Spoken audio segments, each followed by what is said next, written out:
Well, are you in the mood for a little old world conversation? Not yet? You need a little bit more inspiration. You need to unplug from the matrix out there and get into this old world juicy stuff. All right, I found a cover of WhisperJack's song, some of you may be familiar with, and I'm just going to play that for you before we get into the conversation. And I'm going to show you the video file that I put together. Let's see here. Share screen. And it's a compilation of all the cities that I've covered so far on my channel. So I'll just run that while we're watching or listening to this cover, Ode to the Old World by WhisperJack.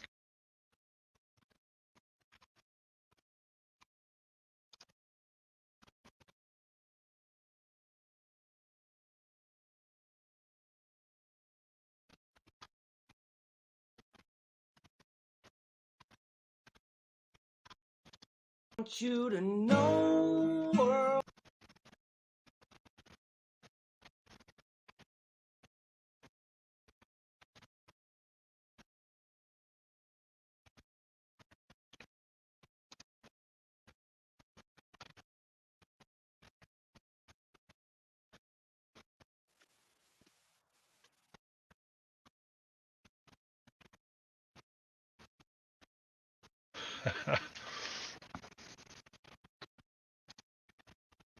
Can you guys hear me?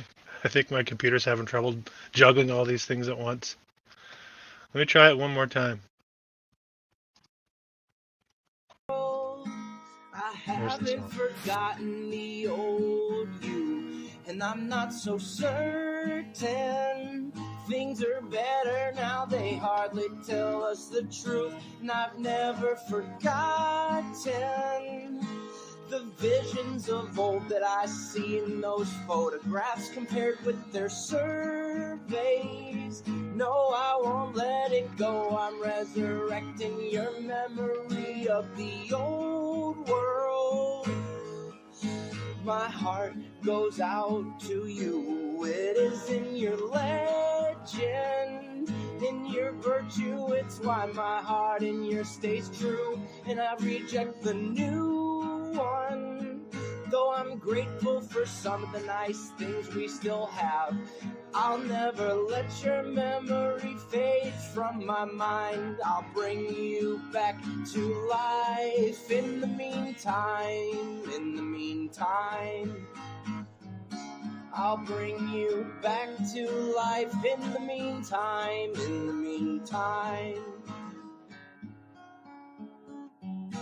Till you hear that thunder. There's billions of hearts out there beating for you. Is it any wonder? Through all of the trash the new you put us through, and I know that sifting through all of the nonsense around you is hard. Still, you are worth every minute and hour and second, and I will bring you back to life in the meantime. I'll bring you back to life in the meantime.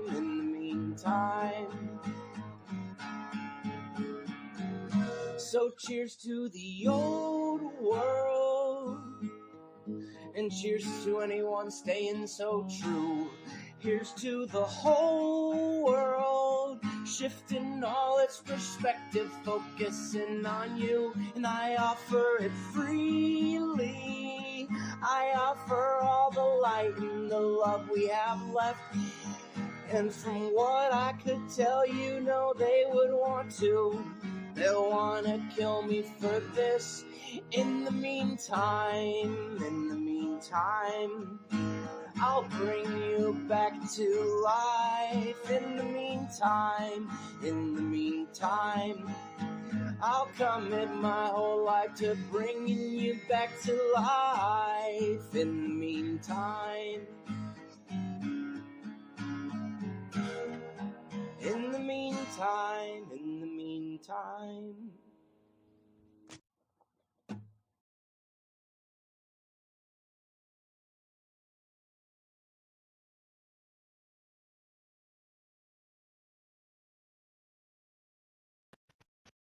All right. What'd you think? Are we going to bring her back to life? I think it's a good goal. Cheers to the old world. All of you joining me here today. This is going to be an open live forum. I do have the link to this StreamYard discussion at the top. I'll put that. I'll put the banner on just so people know. That's kind of new for me as well. That was a lot for my computer to handle. I think I have to upgrade my setup here. But I am joined by Dr. John Reiser. John and I have been working on a book together, actually, that encompasses a lot of the old world research. You may have seen him in a couple discussions that he and I have had here on this channel. So without further ado, here he is. John, welcome. Hey, Chris, how are you? Thanks for I'm having me all right. on. Yeah, it's great to have you here. It's great to have you here, fellow old world aficionado. Is that Appreciate correct? that. Yeah, absolutely. I'm really interested in how you got to the old world. I'm interested in how everybody got into the subject, because you kind of like me were a hardcore researcher into conspiracy research. I suppose you could say more like a truth seeker. I think it's a better term. But Yeah, old world kind of bonked you over the head in a similar fashion that it did to me a couple of years ago. Is that correct? yeah. Actually, my wife Melissa is she's also we're both writers, and she's a researcher, and she stumbled onto old world research. Actually, saw your material first, and she said you got to take a look at this because she knows I've been involved with truth telling and looking for answers for a lot of my life, and so when I took a look at it, I was only about the first 10 minutes that I watched this particular video, and I told her this is going to probably be, without a doubt, the biggest conspiracy theory that is going to take over everything else. This is kind of what puts everything else that I've been working on for years into proper focus. It is the nuts and bolts behind every. There's a lot of stuff going on in the world as people that are awake realize, and this kind of ties it all together. It makes a lot of sense when you put things together and you look at this. Um, this is the thing that brings it down. Yeah, and it's the same. Yeah, I think you're right, and it's the same culprits that are responsible for all these other deceptions and atrocities on mankind. So it weaves together really nicely. You know, all Yeah, encompassing. absolutely. There's a lot of things that people are waking up to more so than ever before. And I think we've talked on a number of occasions how kind of like society, or there's a mass consciousness that reaches a titration level. And once you reach a titration level, titration is like when you're pouring drops of liquid into a beaker in a chemistry set, and Right. the last drop that goes in, or the drop that puts it over the threshold, it turns the clear liquid into a different color, and it's forever changed. And I think that what has happened in society in the past 4 or 5 years, but it's even before that. There's really been a change where people are more open to looking at things, and I think it's not even a question of individuals themselves necessarily finding it out. It's when a group of people, a percentage of the population, they discover this, and it's kind of like it sets things out to everybody else, and I think that's what's going on here. Yeah, and my favorite part of doing my channel are the comments I get from people. I'm getting a lot lately too. I want to check if you can hear me because my screen froze. Can you still hear me? I hear you. I do hear you. Okay. Um, yeah, it's really exciting because I get these comments from. It doesn't matter where I cover. I might have to kill my camera because my screen's frozen. But it doesn't matter where they're from. They're always telling me about climbing around in tunnels under the cities. High schools connecting to courthouses, connecting to hospitals. And like that our infrastructure is not really supposed to be there according to the narrative we're being told. Um, it's a deeper layer of the world research as well, but it is all connected. for sure. You know. Yeah, a lot of layers to it. Yeah. So we've been working together for a little while now on putting together uh, a book. I would say my best description would be that we're poking holes in a large number of um, officialdom's narratives. Would you say that's an accurate assessment? Yeah, I'd say that's an accurate assessment of it. We basically, this is a book that will be, I think, a good resource for people that are into old world research. Number one, but it'll cover a multitude of subjects that need to be addressed, and it could serve as a launch point for people that want to do further research. It can pretty much give them a good understanding of not only how old world research ties into this, but how it affects so many other things in our realm that are going on right now. And I think, when you look at mainstream media sources that are out there, and so many of us do, I don't any longer, but so I can, keep abreast of what's going on. But one of the things, in my considered opinion, that mainstream media does on a regular basis is it tries to prevent people from connecting the dots. It is more of a disinformative content machine than anything else. And there's a definite connectedness to everything that's going on, but you would never know it by looking at the platforms that are out there. The mainstream platforms actually go out of their way to prevent the dots from being connected. It's kind of like when you're a little kid and used to have those connected dot puzzles. For the real beginners, there were a few dots and more lines, and you could see the picture. But then some of those advanced puzzles, there were more dots than lines connected, and you couldn't see anything. Well, you would think that the news agencies that are in the world or in the realm would be there to try to help you connect dots and make a picture of something.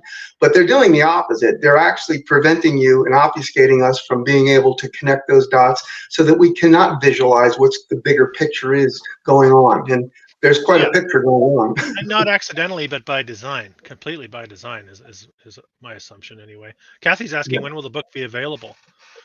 What were we saying? Well, we're thinking right now that we're going to launch the book on Thanksgiving Day in America, all over, but American Thanksgiving, and so that would be, I believe, around the 27th or 28th of November. Yeah. Yeah. And we do get in. I have a rough table of contents here for people to see, but we get into dinosaurs, we get into NASA, we get into the Meltology, of course, old world, World's Fairs. It really is one in this. It's all really the same conspiracy, I guess you could say. We're trying to identify where the lies are in order to get closer to the truth, I think. Yeah, I think that's I think you hit it right on the head. I think, if and we hear this, a lot of people will say this, but when you confuse people as to their historical narrative or their history, they don't have a good idea of where they are right now, and they're not even aware of this. And if you don't know where you are now, you don't really know where you're going in the future. And I think that the people say, well, why would they do this? Why would they hide our past? Because there is a controlling group here, and they prefer to stay in the shadows versus stay in the light of day. And I don't think the people that are running things here are the ones that you see in public. I think that they prefer to stay out of it. But they have a big hand in implementing policies that directly affect our lives on a regular basis in many different genres that make up what I and others, I call it the fabric of our perceived reality. Those things, those subjects that basically make what we believe to be reality. And it's our perception of them. And I would say that there's a much different knowledge base at the top of a hierarchy pyramid about each of those subjects that make up our knowledge base than the people at the bottom of that base know about. So there's a few controlling the many, and how many, it's hard to say, but we get into a lot of that, and that whole process of keeping people disconnected from their past and we see this. I mean, this is the central premise of old world research, that there's this civilization that lived prior to ours, and it had obviously tremendous technological capabilities and know-how and a system of life that seemed like it was in play and in harmony with the realm.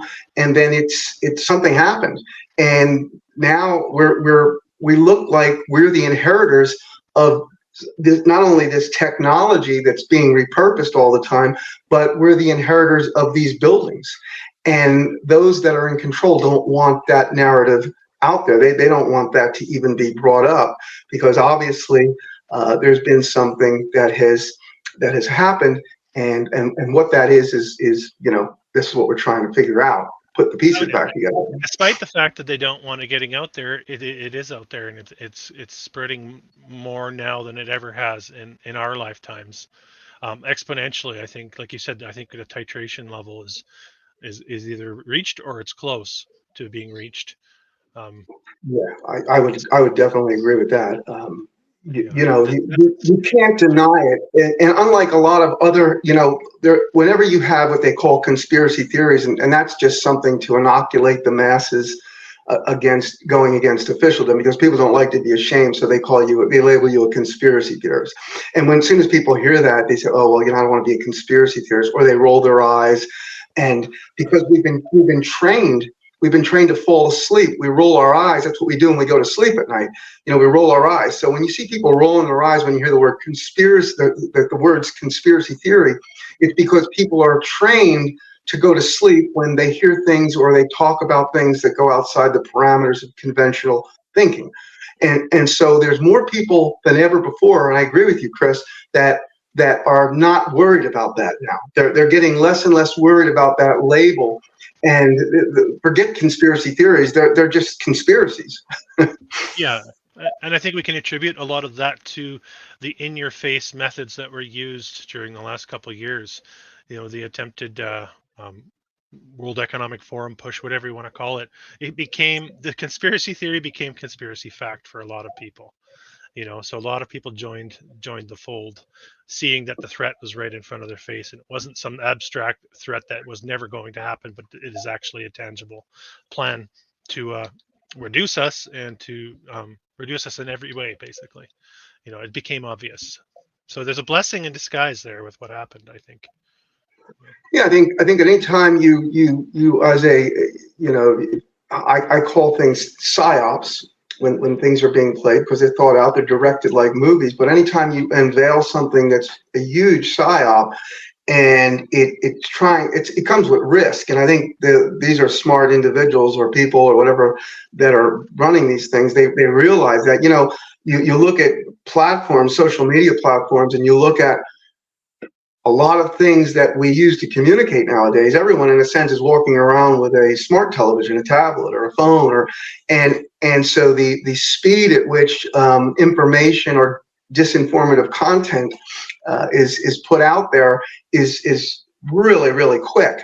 And so when you have a situation like that, you're at risk. If you're running a psyop, people figure it out. Then you expose things that you might not want exposed, but they have. And so the things that are used to surveil us and to control us and to keep us tuned to a false narrative have actually backfired to some degree, and are beginning to now allow more people than ever before to become connected in understanding that, hey, something's not right with these narratives or the overall narrative. There's something that's wrong here. Maybe people don't know exactly what it is, and maybe we'll never know exactly what it is, because it is a very big puzzle and there's millions of pieces.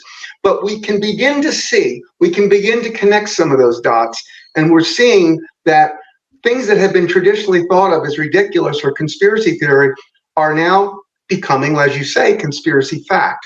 It's not hard to believe that this is going on now.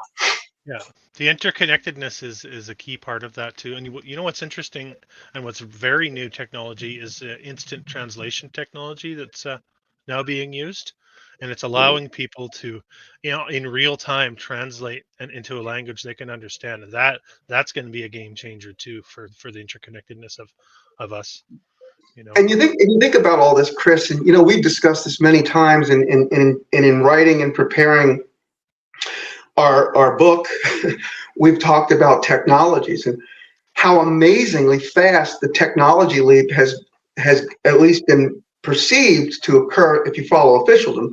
And I mean, you go back and it looks like we had just invented the wheel, and then all of a sudden we go from inventing the wheel to flying supersonic jets and having smart tablets and things that are really, it's hard to imagine that humanity was on this planet or whatever it is for that long. And all of a sudden, the technological leap is incredible. So it really begs to ask the question, how old is this technology, really? Has it been around for more than our civilization? Has it been around in other civilizations? Were there other resets? Are we talking about one reset here? Multiple resets that regularly occur, and each time are these technological things reintroduced, repurposed, assigned a person? Where do these technologies come from? If you're the group that's reintroducing this stuff, you can't just say, well, we found this from a past civilization and here it is. So you have to create the perception that it's being invented through time, and those things. Yeah. In case anyone's wondering, the file that I'm showing as John and I are chatting are old hospitals and asylums. So it's a massive file, and I did want to sort of get into this because John, you are a doctor in chiropractic medicine, retired now, or you're retired Yes. now, right? Yeah, I'm retired. But I believe you can bring a bit of a perspective on the history of, what I'm confused about, just to jump right into this file, I suppose, is why would they have had let's just get away from the asylums. Why would they have had these hospitals, and what were they practicing in the 1800s according to the historical narrative we're told? Well, compared to what it is today, I suppose. Yeah.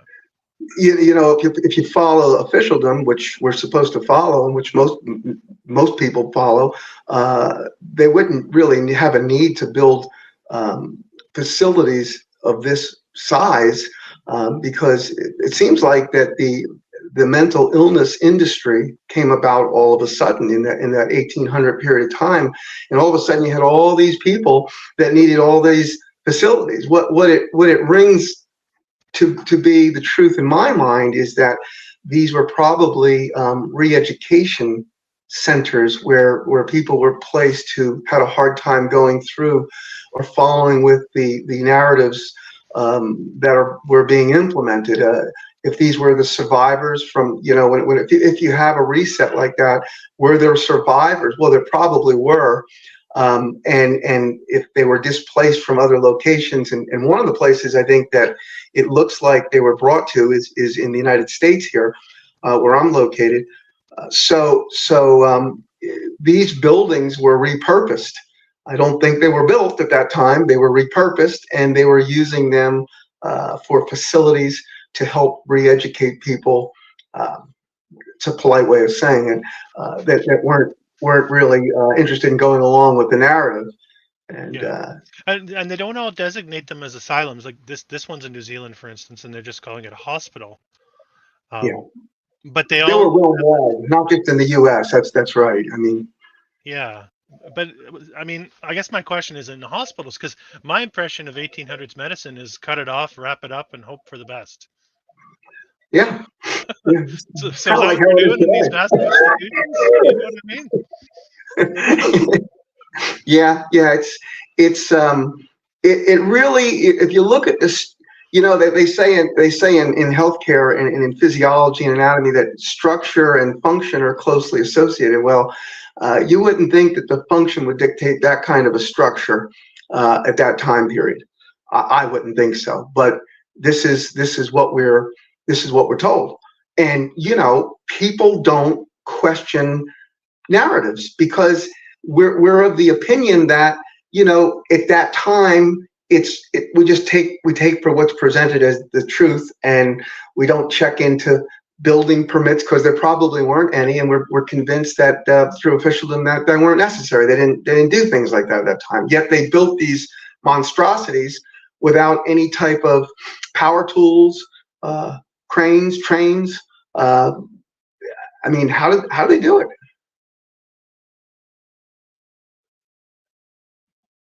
Yeah, I'm just trying to re-enter the chat so I can get my video going again. But I'll roll through a little I bit hear more. you.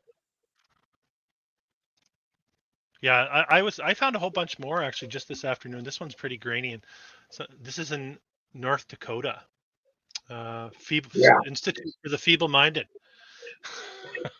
The feeble-minded. Jeez, must have been a real Well, problem back it's incredible. It's when you look at these buildings and you say, wow, they went to this extent because they felt such compassion for people with mental illness that they had to build, all of a sudden they had to build all these monstrosities that look eerily similar. So It doesn't make sense, really. Like let's hear this, for instance: State Hospital for the Insane in Nevada, Missouri. You don't need to put this on top. You could cut it off flat, and you could open the place probably 6 months earlier. You know, it's yes, frivolous, and there doesn't seem like there's any any uh, any sense of urgency to open these places if they were building them like this. You know, logic. The bottom falls out of the logic of this. It's quite comical to me, really. it is. I think once you understand, you know, a lot of people think you got to poke holes in every part of the narrative to make this thing fall apart. When you really don't. All you need to do is poke a few holes into some key areas, and the rest of the narrative it falls apart very quick. And when you look at it again, once you take those glasses, those blinders off, and you put on another set of lenses, you can see pretty quick that the narrative that's presented doesn't make any sense. And it's very hard. Again, the titration threshold is reached. It's very hard to look at it through the same eyes again. And that's why it makes no sense to you, because you know, and it makes no sense to me. We see it. There's a doubt that creeps in, especially in the early phases of getting into the old world research.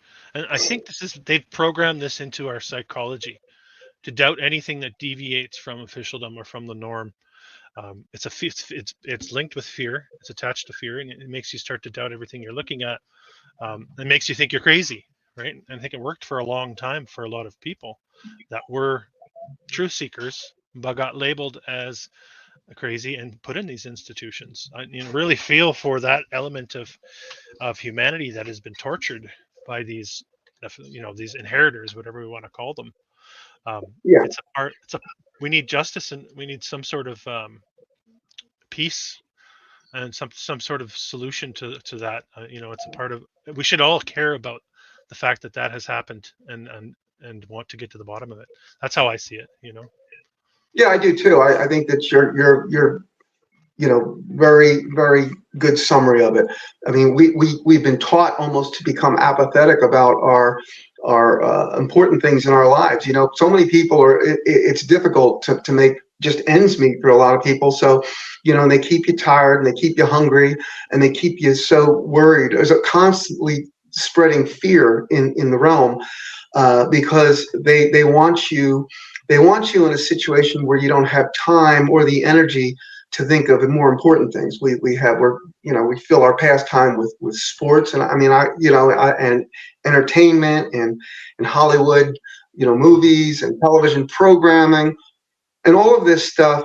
All of this stuff is, yeah, I love to watch movies too. I love to see sporting events. Growing up, I played a lot of sports, but all of a sudden we had sports that came out of nowhere. We went this whole existence, there was nothing. And then sports, like everything else, just developed at that time. And today it's big business and it's big entertainment, but it also keeps people preoccupied. Years ago, before we went through what we went through a few years ago, governments would make sure that if there was a strike in a professional sporting league, that they got the things ironed out quick, because they didn't want people to become restless when there was no American baseball or football, strikes in basketball and the NBA, National Basketball Association, Major League Baseball. Those are things that would disrupt the flow of thinking, or mind control, lack of thinking in society. So they would get the labor unions together and get these things resolved. I think they panic when things like that, when a writer's strike comes and there's no one writing scripts for movies. It's not probably a good thing. Well, it's no accident that one sport ends and another sport begins. So they keep you in that loop year round. There's no time off from any of these major sporting institutions, right? And I see it. People are emotionally attached to their teams and to certain players, and it becomes all encompassing. It's definitely a large part of that matrix illusion that they still have a grip on a lot of us, I think. Well, I think without a doubt. And so people that are, if you told, now I know there's a lot, and I agree, there are a lot of people today that are into finding more intricate things about what's going on in the world. But the vast majority of people still, if you told them about old world stuff and some of these other things that we discussed, they probably would roll their eyes and then go back to watching what they're watching. They're being told a vision through television, through all the various mediums that make that word what it is. Mm-hmm. So but sports and entertainment are big things. They're hypnotizing. Yeah, I was just thinking of the whole old world research idea. So some people, I'm not saying I don't agree with it. Some people go so far as to say there was a complete severing of life here, and then a resetting, reseeding and a resetting, and the new people bear no resemblance to the old people, and the old people maybe were giants, and I'm not saying they weren't, but the way I look at the old world over the last several years, I'm seeing it more as a gradual elimination of humanity over generations, and I think what we consider to be our culture, like our arts, and a lot of the deeper parts of our culture are remnants of the old world that they've been trying to phase out of us. And then their ultimate goal to entirely erase the old world is this technocratic, 2030 agenda, human enslavement forever. I think that their goal is the complete elimination of what we once were. And our human culture, I think, is directly linked with this old world research. So it's not something that's foreign and fictional. I think it's much closer to who and what we are, and it's been a gradual process. That's sort of how I look at it. I think you're probably right with that. I can't say. I think there's been, in my opinion, and the time that I've looked at it, I think there have been more than one reset that has occurred. I think that there have been many resets that have been here. I think if we look at some of the ruins that are found in different parts of the world, what we can see, there's evidence that there have been resets here, other civilizations. How fast this comes about or how slow, I don't know. There's evidence that shows kind of both, but I think that there's constantly tweaking going on. I think there's modifications to many things taking place. From a geographical standpoint, there may be places that are covered with water now that weren't. There may be places where there's land now that was covered with water. I think that when we look at certain parts of the realm, there is evidence of fire, great heat, incendiary device type things, where perhaps the organic materials that would normally absorb water would be turned into instant petrification or fossilization. And so you would have large areas that could no longer absorb natural water would flood and cause problems. There's a lot of things that that could be going on? Are they being caused by? I think a lot of people want to know.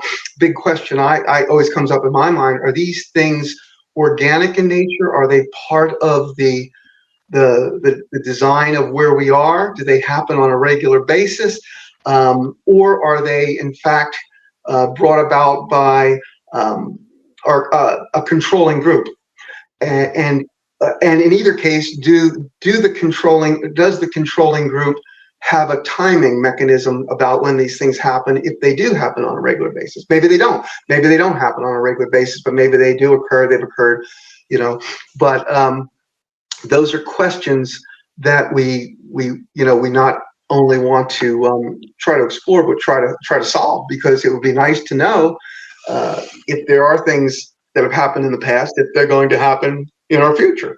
And so, yeah, and that's a good topic to discuss as well, because a lot of people say, "Oh, well, we'll never know. We can only ever just guess." And I don't agree with that. I think the truth is there are places we can not access now as the public that we should be able to access that will reveal a lot more about who and what we are. And these things have been physically kept from us. And I think it's important for the people to demand access to these secret, I'm talking about places like the Vatican and the Smithsonian, and even the aristocratic, manners that have hoarded the wealth of humanity. I There's a lot out yeah, whenever you see things that are purposefully being blocked from the masses, it doesn't bring to mind confidence that there's transparency. There's a lack of transparency in a lot of things, and we see evidence from the research we're doing in this field, the old world research, that not only is there obfuscation or intentional blocking of information, but the real interesting thing is the length and the scope of how big it is. It's the entire world, the entire realm. There's this going on, and why? So it really speaks to me that there's a concerted effort being put forth by a control group. And I think in a lot of situations, when we think of these different sovereign territories in our world, these different countries, we think of independent countries having all of these independent governments, and I think that there are, but I think that they probably answer to a higher order of government somewhere that again is not openly visible, and perhaps what we think are the rulers and the public offices that are running things are more as figureheads and public spokespeople than they are actually writing and laying down policy. I think they're genuflecting to something else.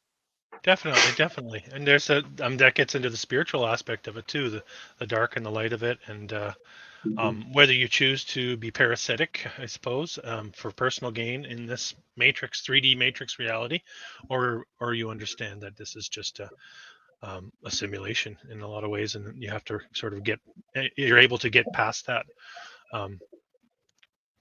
Chris, it's interesting you bring that up, and it's a big part of our book that we've written about. And when people read it, when you talk about the world as being a simulation, and for years I had discussions with students when I taught at a chiropractic college and a couple of other adjunct places where I taught, and you're a teacher as well, so you can identify. I've entertained that thought for many years that are we living in a simulation? And as soon as you say that, people get triggered, because what people think of when you say something is a simulation, one of the first things that people think of, well, what's the point of this? We're here and it's a godless universe, and that's not what a simulation necessarily means. A simulation means that whatever intelligence that put us here, and there's definitely an intelligence that put us here, because this didn't happen by accident. It may have used a simulation experience so that the souls that are here can express themselves in 3D physicality. Mm-hmm. And I think when we look at it that way, because I tell you, I have a background in biology, and I have a background in physiology and genetics, and I can tell you with certainty, I knew many years ago that we are avatars. We are physiological functioning avatars, and that is what we call the phenotypic expression when you see the person, the avatar. The genotype or the code is the genetics, the DNA. And when you look at DNA and you look at the coding, it's what happens in a computer video game if you go in there and you screw up the coding in the game. Well, the game doesn't function. The expression of the game doesn't function. Your avatars might come out distorted. They might come out with their heads on backwards. Well, what happens when you have genetic misinformation in the codes of human beings or animals or plants? They come out with an expression that it's either a birth defect or something is, it's a hybrid or something has changed. So Mm-hmm. the fact that we have coding, genetically speaking, that translates into phenotypic expression, avatars, it really speaks volumes about this being possibly, more than quite possibly, a real matrix and a simulation.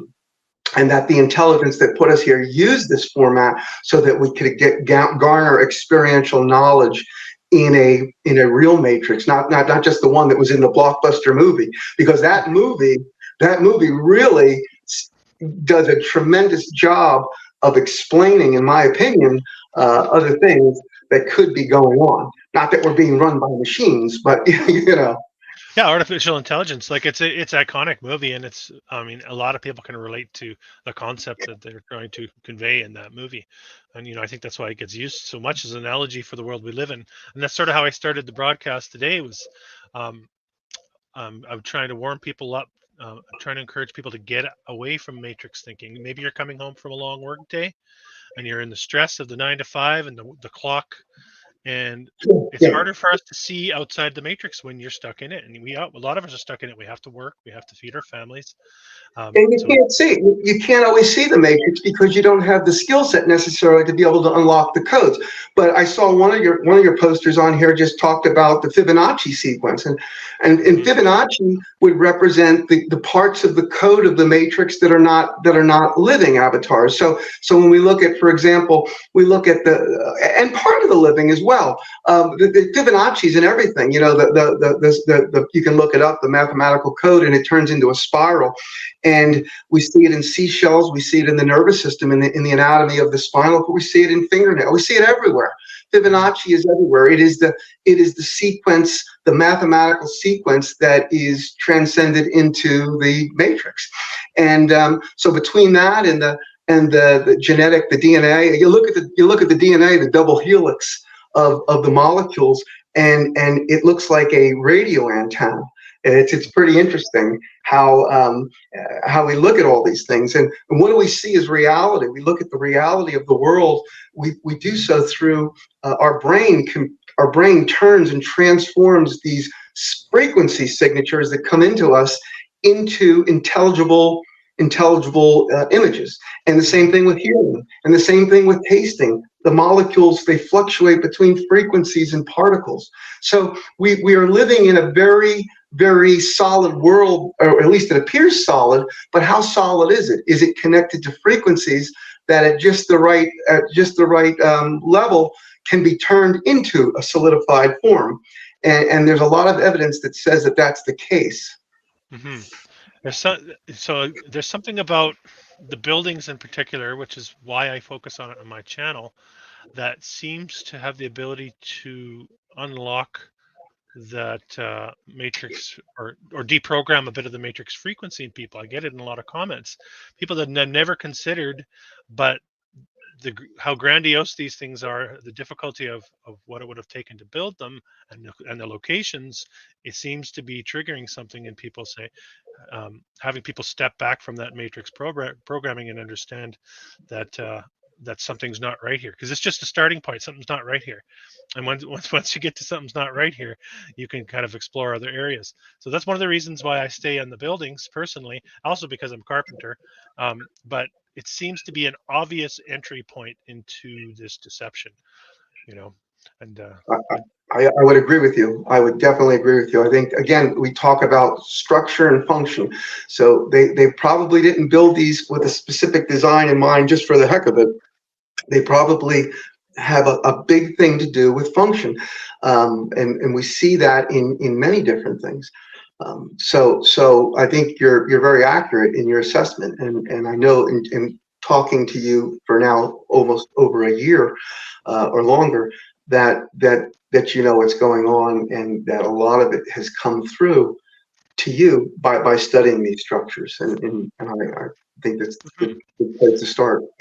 And another place that I've got into, and I thought maybe if you want to keep going and talk a little bit about the whole Meltology reset aspect of it, I've got some good Meltology files that we could use as inspiration to have that discussion if you like.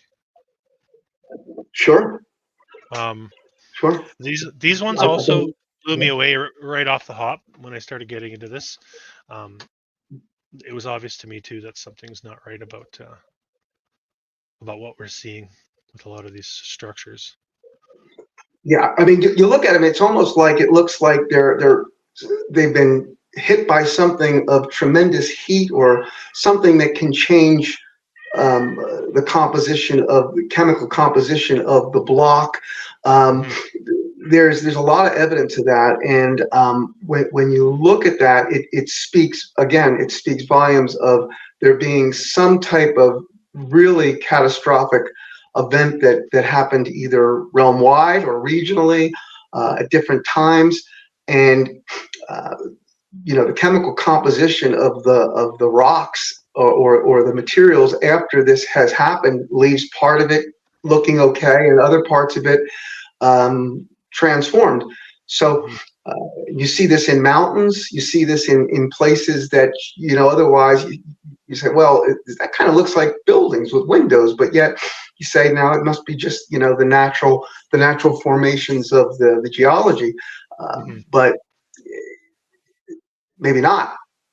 Well, yeah, and that's what's strange is that I may have come across these things, these photographs 10 years ago and never thought twice about it, thinking, okay, well, they just built that little tower on this rocky cliff here, and it's strange that just speaking from my own experience, strange that I'm able to see this so clearly now, where once there's no way I would have even considered it.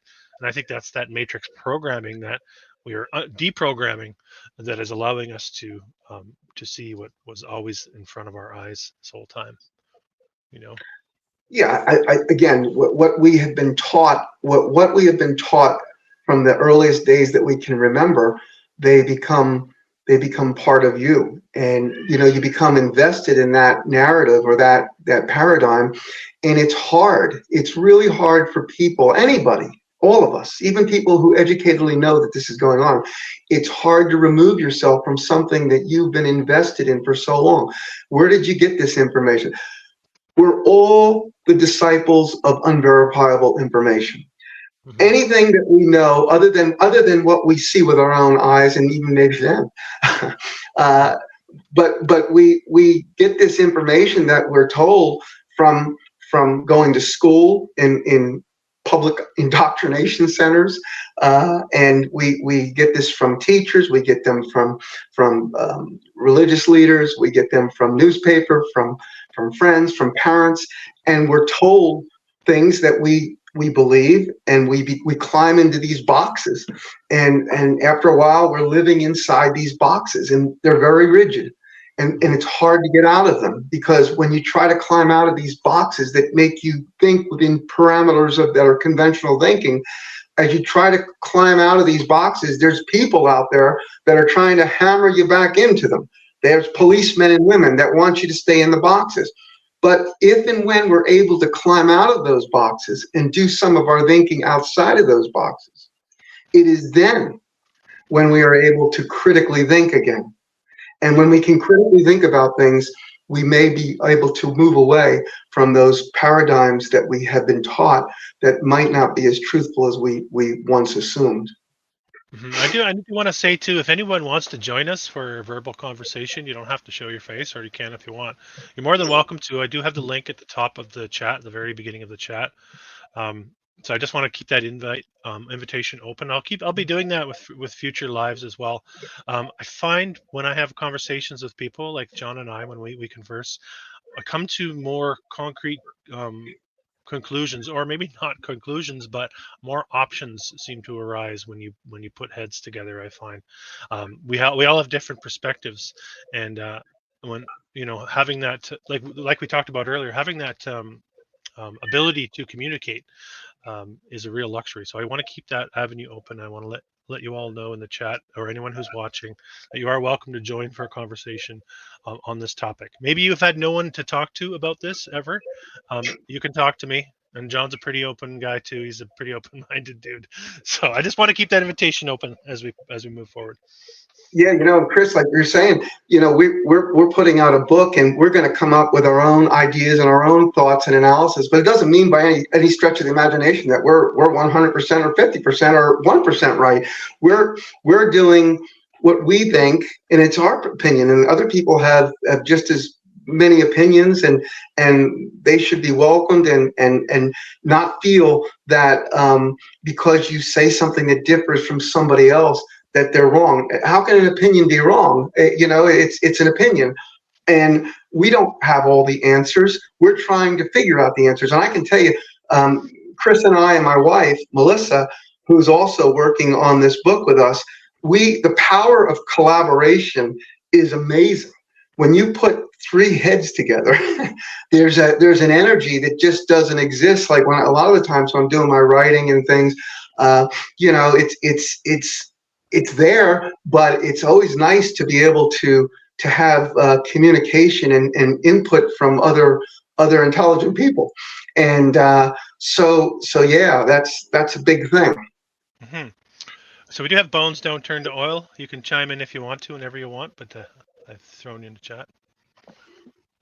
Thank you for having me on. I have seen the channel, and I respect the efforts and the interest that it sparks. And yeah, I can't really say enough, because if I could do it, I wouldn't be here watching and appreciating what you're doing. Thank you very much. Are you into the old world stuff? I'm curious if you don't mind sharing a bit about your story. I think it's interesting. Think that there have been tunnels intercontinentally, Yeah. and I don't know. There's layers down below. I don't think they're going to space, and I think that there's I don't know. I'm one of those just like I don't know. Yeah, I I would don't like know to either. go know. Yeah, Welcome yeah, to the we'd club. all like to know, wouldn't we? Yeah. Yeah. Yeah, like all these anomalies and stuff that get pointed out, man, like they're pretty obvious, and I think they're meant to like kind of I don't know what they're meant to do, but I mean it's like if you have eyes, I don't know. Yeah. No, I hear you. I hear you. You see it. Sean's popping in. Hey, Sean. Hello. How are you? Pretty good. Thanks for joining us. Yeah, it's just great to be able to talk to some people that don't think I'm crazy. Yeah, no I worries. know the feeling. Share your perspectives if you don't mind. If you don't mind. I've just noticed I live in the sticks in Ohio. I mean, out in the woods, and I keep finding more and more evidence of railroad tracks, and they are everywhere. They're absolutely everywhere, like almost as much as we have roads now. Huh. It's they're not on any maps anywhere, and it's just. Are they deactivated railroad tracks? They're not Oh yeah, they're active anymore? completely gone, but you can see the evidence of where they were. Wow. So you'll be Topographical walking through maps, the forest, and then you'll come across a set of railroad tracks? or yeah, at least the flat areas where they were, Yeah. and the Okay. stonework where the creeks were walled up on the sides, and big huge chunks of concrete that are just laying in the creeks that are like, where did this come from? Yeah. Yeah. It reminds me a little bit of Mark over at Our Melted Reality, because he's down in Alabama, I think, and he goes for walks close to where he lives, and it's just like it's all old building. He's walking on bricks. He's walking. You got metal rebar sticking out in the middle of the bush. You know, it's pretty crazy. Yeah, I was an ironworker for about 15 years, and some of the rebar that was sticking out of these chunks of concrete that I was just looking at this weekend, this is rebar that is so old I've never seen anything like it. Yeah, But yeah, that's yet it's not rusted away. and it's not a part of the history. I assume it just doesn't even get a mention. Probably is my guess. No, I can't find any. I can't really find anything on it. That's a problem too, is how sparse the history is. With all of this, you know, that's one of the main problems, right? Is they just don't provide us with an adequate backstory on any of this stuff.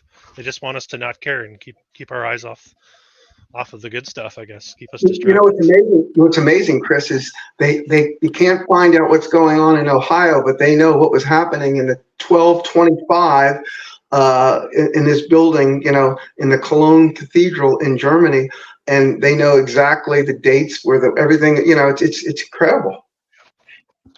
Yeah, it's the detail. It gets better as you go back thousands of years. Right. All right, I got another person here, Chris Old World Sooner, joining us. Chris, can you hear me? Maybe not. You're in the show. I can't tell if that's a play on words on my name or if that's if you're also named Chris. I'm trying to figure that out.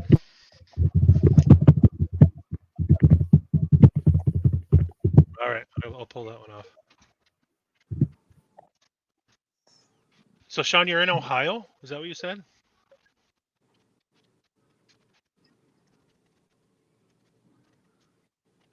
Did you lose me? I hear you. I hear you. Yeah. I think he was Sean was in Ohio. Yeah, Sean, are you there? Yes, I am. I'm just curious. So you said you're in Ohio, right? Yes. Ohio, like, so my channel, I've done, you know, a couple hundred cities in the States, old world buildings. Ohio is one of the craziest states for old world buildings that I've been able to look through. Really blew me away what I found there when I first got into this. I didn't expect that. Ohio, our perception of that state is a flyover, right? Don't even think about it. This is this is what they want you to think about these places, I find. So Right. Yeah, and it's weird. I live near Chillicothe, which was the first capital of Ohio. But yeah, I mean, there's a few buildings, but most of it around here is railroad stuff that I'm noticing. It's almost always related to the railroad. interesting. And it was everywhere. I think we've had railroads for a whole lot longer than I don't know, the history books would allow us Yeah. to know. Well, that you get the digging out of the railroads. A lot of us, you know, have looked into that in this field of research. They weren't actually. We get into that in our book as well, don't we, John?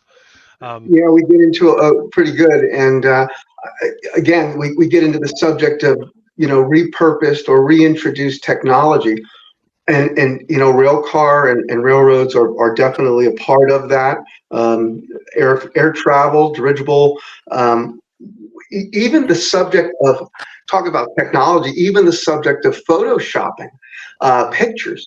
A lot of people think, well, you know, they couldn't do that because they didn't have Photoshop. That you got to when you're thinking about obfuscation techniques by our controllers, you have to think in terms of you can't think in terms of technology being limited, because what we've been taught about all technology, in our opinion, I think they can speak for Chris too, my wife, is that it's, you know, it's not just something that's been around when it was reported to be come around. It's been around for a long time in many different shapes and forms. So when we think of, like, we see some of these photos from old world research, and there's evidence they've been modified. I don't know if they called it Photoshop then, but they've been changed. They've been and also photography in general has probably been around a lot longer than we believe.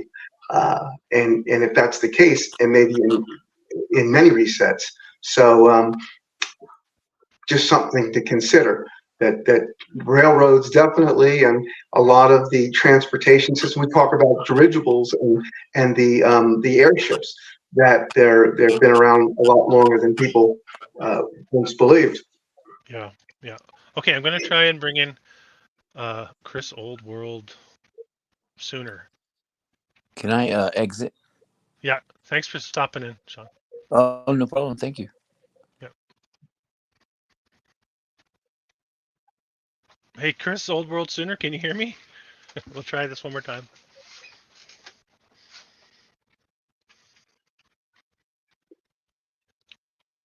Maybe not.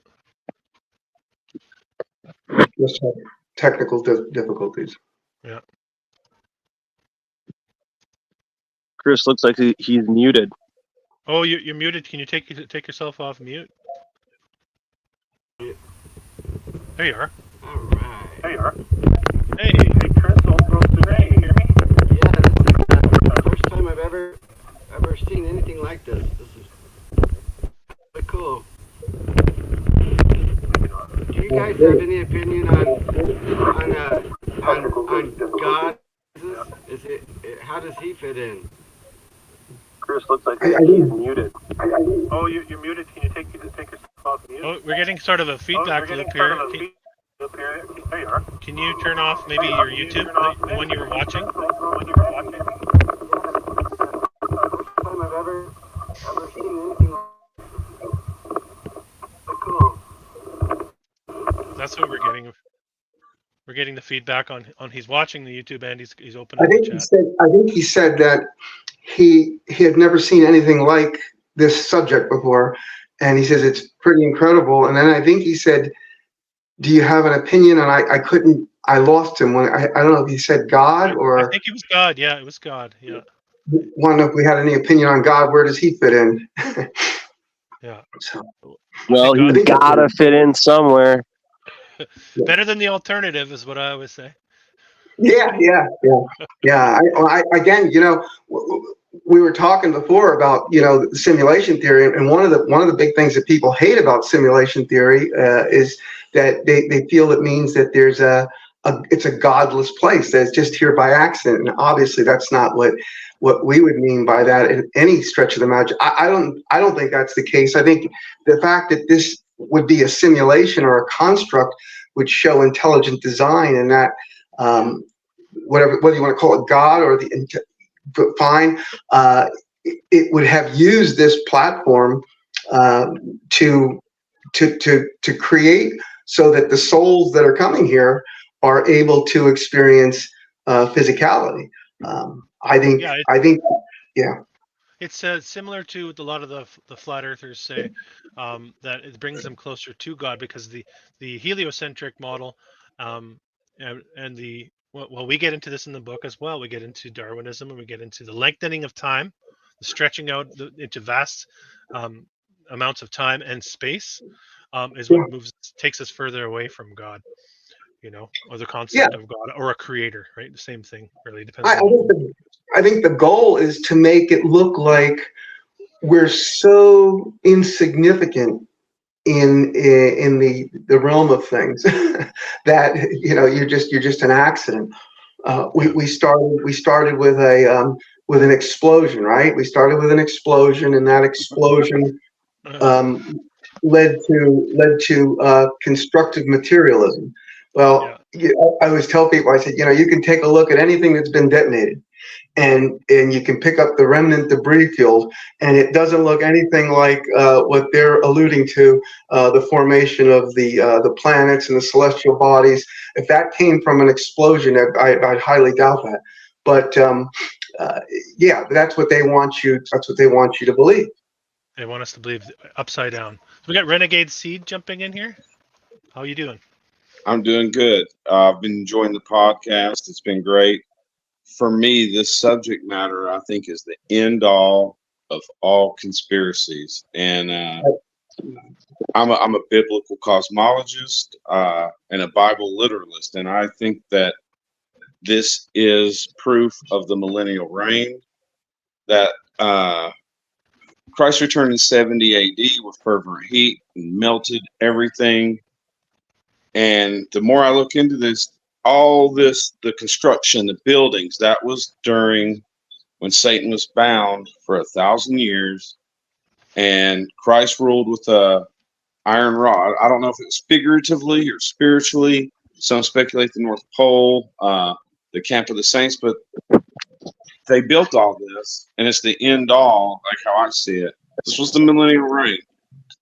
And And we touch on that, don't we, John? In the book, we touch on it a little bit. And I had a good chat with JT follows JC. hey, he's my man. That's like, he's so good. He's so smart honest. dude. He's a smart dude, Yeah. for sure. And, But I think this is the end all, you know. Yeah, we definitely wrote about it in the book, and we talk about all of that, and it's amazing. This I agree with you. I agree with you that this is the end of all. This is there is no bigger conspiracy that has been placed upon and taken advantage of people and than this. This is major league stuff. And it also it empowers us. It's empowering us, right? Well, whether you want to call it Tartaria or whatever, and mud flood, like, they're hiding something. And what is so big that they're hiding? Like, what would be the reason? Like, what was it? Like, this, the only thing I can think of is that they're hiding that's that big, and it's Jesus. Same as biblical cosmology. They're hiding God. And Revelation 20. We're living Satan's little season right now, the time of deception. Yeah, interesting. Yeah. But it's interesting how it all fits too, and how it's changed people's perspective away from the fact that we're in the apocalypse to we're in the time after the millennial reign. Either way, you're waiting on Jesus. Either way, it's not a salvation issue. You're still waiting, but we're still not going to take the mark of the beast. We're still not going to, be fooled. I just think they're fulfilling false prophecies too, as we see it. They've got the playbook, and they can, like, this alleged assassination in the ear and the mortal head wound. Like, they just mimic counterfeit prophecy, I think, as well, the whole time. Sure. They've been faking their way for 150, 200 years that we know of anyway, right? It's all fake. So why wouldn't it be now, right? But guys, I want to keep listening. I just wanted to bring up the millennial reign. I think that's where this is at, and I'm going to get off and I'm going to keep listening to you guys. Thanks for popping in. Thank you so much. You guys have a wonderful evening. I'm going to keep listening. You too. Okay, we got Heather coming in here. Oh, Stephanie. Stephanie's there. I jumped Heather. Hey, Steph. And we've got Heather as well. So I don't know how many screens I can get in here, but we're going to test it. We're going to test it here tonight. At least. Chris, will it help if I'll turn my camera off? Let me see if I can turn my camera. Fine. That's fine. Am I outside? You're the handsomest guy in this podcast, John. I'm going to break the camera. Okay. Well, let me do one at a time. It's going to get crowded. Stephanie, I'll get to you in a sec. Heather, are you there? Yes. Can you hear me? Yes. Sorry. Oh, good. Sorry, you stole it. No worries. Welcome. Thank you. Thank you for having me. Anything you'd like to say? How'd you get into this stuff? What are you into the most? Oh gosh. Oh well, I've been into the old world since it started rising years back. Really? Well, yeah. I mean, I think everybody can feel it, right? I mean, the land itself is moving; it's shifting on Earth, and the old world is rising. The oceans are changing. The sky has fallen a bit. I mean, so we're definitely entering into another age. So, you tend to look at the older ages when that happens, and you do a lot of reflecting, and the newer age or the newer technology or the present rulers of the kingdoms. You tend to have a good look at them and you go, well, wait a minute, how have they been doing? And so I think we're all in this reflective stage in our life. And I'm super happy to be alive. I want to keep living, and I want my family and my generations to live after me. I think it's a wonderful time to be alive. I'm really upset that there are some that don't. And, that they just want to, how is it when you're having a good day? John Prine said there's always a pigeon to come shit on your hood. And that's just like how life is all the time now. So, it's frustrating. I want to have joy, and I want to have joy abundantly. I'm very excited to be moving into another age. And I'm excited that there are people like you guys out there that see it happening also. And the old buildings, I think it's in the book of Isaiah, but they talk about the ancient being raised again and the old ancient structures being repaired. I have not been able to find that again, but it's actually in the Bible, and it's probably in other ancient books too. But it specifically spoke on that. And I remember I read that, 10, 15 years ago, and I thought, well, what are they talking about? It was this Isaiah's day or our time period. So anyways, a lot of things. I could talk for hours, but so I'll quit talking now. But anyways, great time to be alive, I feel. Absolutely. Great energy on that too. And I think that old world stuff is breathing new life into people that have that down and out feeling. That's what I'm seeing in my comment sections in my videos. People all of a sudden have a new thirst for the world around them where they maybe didn't have that before. Yes, it's exciting. And you get beyond this 666 type of commercialism and all this, all these money hungry animals who just want to destroy all of your hope in life, and knowing that there's something beautiful being raised up at the same time, it really does give somebody hope. Yeah, it makes me think of the Atlantis Rising, that you heard years ago. I think Edgar Cayce used to talk about it, and we all envisioned it something rising out of the ocean, some sort of continent and rising out of the ocean, but it's more of a consciousness thing, right? Maybe. Hey, Steph, how are you doing? Good. I thought I'd pop in. First of all, your little half-hour segments, really been enjoying those, and I think I, with a lot of other people, may have gotten into this because I got so sick of being truthers in other areas. It's just like, okay, I got that. I got to move on. Something else has got to keep me busy. And the wonderful thing about the old world stuff is that there were things that had pricked my consciousness as a child, like windows below street level and things like that suddenly there's an answer for that. They were just redoing the sidewalk in the little town where I live. Teeny weeny little town, great big courthouse. And you could see the bricks going down into the ground when they excavated to make the new sidewalk. It was so cool because you're just like, here it is. And it's so evidentiary of, of mud flood. And, but I think, what I actually got on that I wanted to say is that we as the grown-up, and I don't know how much contact people have with, I know you have 2 young boys, right? And I think it's incumbent upon us to get the excitement for this stuff going with the younger kids who are only in the early phases of their, I don't think everything's not calcified in their brains, that we can actually get them to think about things. Because I thought about this stuff when I was a kid, and then throughout our little indoctrination centers, we were told to stop thinking. We were told there's nothing else, like on Truman Show, there's nothing left to explore, and we stopped thinking about things. And it blows my mind. I like to watch a lot of like Acorn TV, and it's England, but the real kicker is Australia. Australia is not even supposed to be as old as us, right? Mm-hmm. Unbelievable. And they show it all the time in the TV shows. It's all this old world stuff, and we just let it slide by. We never notice. Nobody ever notices. They love to put it in the movies. They love to put it on television shows. It is everywhere. Yeah.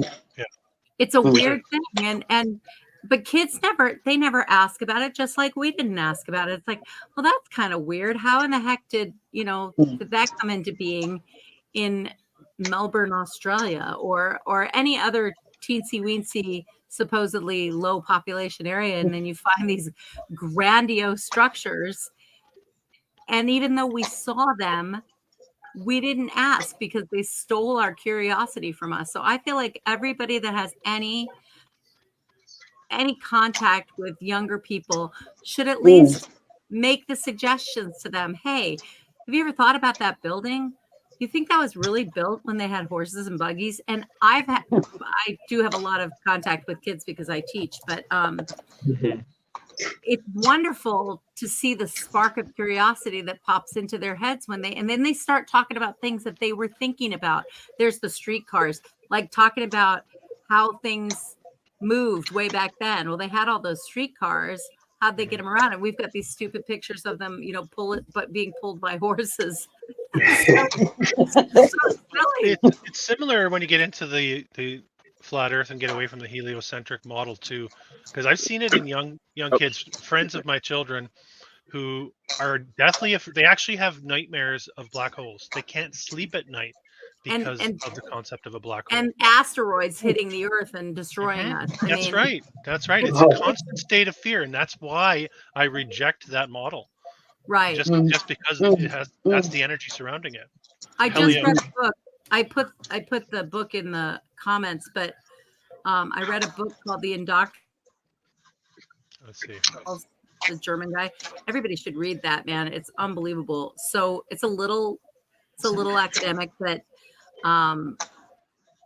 it pretty much sums it up. And it's not accidental. None of this is accidental. They've done this to us. It's maddening when you think about it. Yeah. But we can at least save the younger ones. I feel like I've pretty much unindoctrinated my 19. Well, she'll be 19. My 19-year-old daughter, but the older ones are a lost cause. So come on, you never know. I don't know. I think no, they really they think they know, and that's the. Well, that gets into the ego, right? They train us to develop this inflated ego, and it gets bigger and bigger the more educated you become, as you become an authority in our society. Yeah, it's like learned social engineered behavior too. Yeah, like this is how you need to present yourself. This is how you need to speak. Sometimes I even look at like the news as like training videos. Yeah. And you get rewarded for it, right? For doing what they want you to do. Can I get in for a minute? Mm-hmm. I have a 19-year-old and a 25-year-old, and even more recently, I've been pretty amazed at how resilient Gen Z is. They've been through a lot of abuse and a lot of conditioning, but they're very curious. I know my 19-year-old, she researches everything she can get her hands on online. So they're sucking up all that information. And if the algorithms are pushed in a certain direction, they're going to see that more. Also, my 25-year-old, she's a Gen Z, but she's sort of a millennial. She's actually pretty open-minded about this type of thing, and she's turning out to be the kind of person I would like to be leading the old world again. So I think that there's hope, because this is the thing. Our DNA, there was a conversation about the coding of our DNA. Well, what I've noticed, historically speaking, and at least through my genes, my gene pool, it skips a generation or whatever, but this remembrance and this desire to know truth, it sort of crops back up in a specific first, second, third generation, whatever. And I've noticed, at least with my kids, and it may be because I'm out there, but I've noticed that they're not really accepting status quo. Now, they're smart enough to not cross specific lines, but under the current, they're soaking all of this in. They understand right and wrong, and they're soaking it in, and they still got some social engineering stuff going on, especially from the last 20, 30 years in this country. But I don't know. I think that specific generations are born at a specific time for a specific purpose, and I just can't. I can't get through that. I can't get over that feeling because I've seen it happen so many times now. It's like, when my youngest was little, I was amazed she even survived. With all the onslaught of social media, I mean, they were trying to get these kids to kill themselves through the social media. There was a suicide thing going on for years. I mean, it still touches her to this day. There was a lot going on. I heard I actually heard about that too. It's like it's called it's like micro targeting or something like this, and it's done through your algorithms of your it's like Facebook's a really nasty one, and so is IG. Mm-hmm. But this, like, take it for what it's worth. This is like whatever, these things aren't something I play around with saying, so it's like whatever. But what I think is that because I believe in a creator, and I think our DNA and our genetic code was specifically known. I don't think this is the first time this has happened to us. So I think that after generations, your DNA sort of sets itself up to where, okay, this will be the threat level, this will be the threat level, because we're not really dealing with a new enemy. All right, this has happened over and over and over again. So after a while, I think our DNA, and I think, yeah.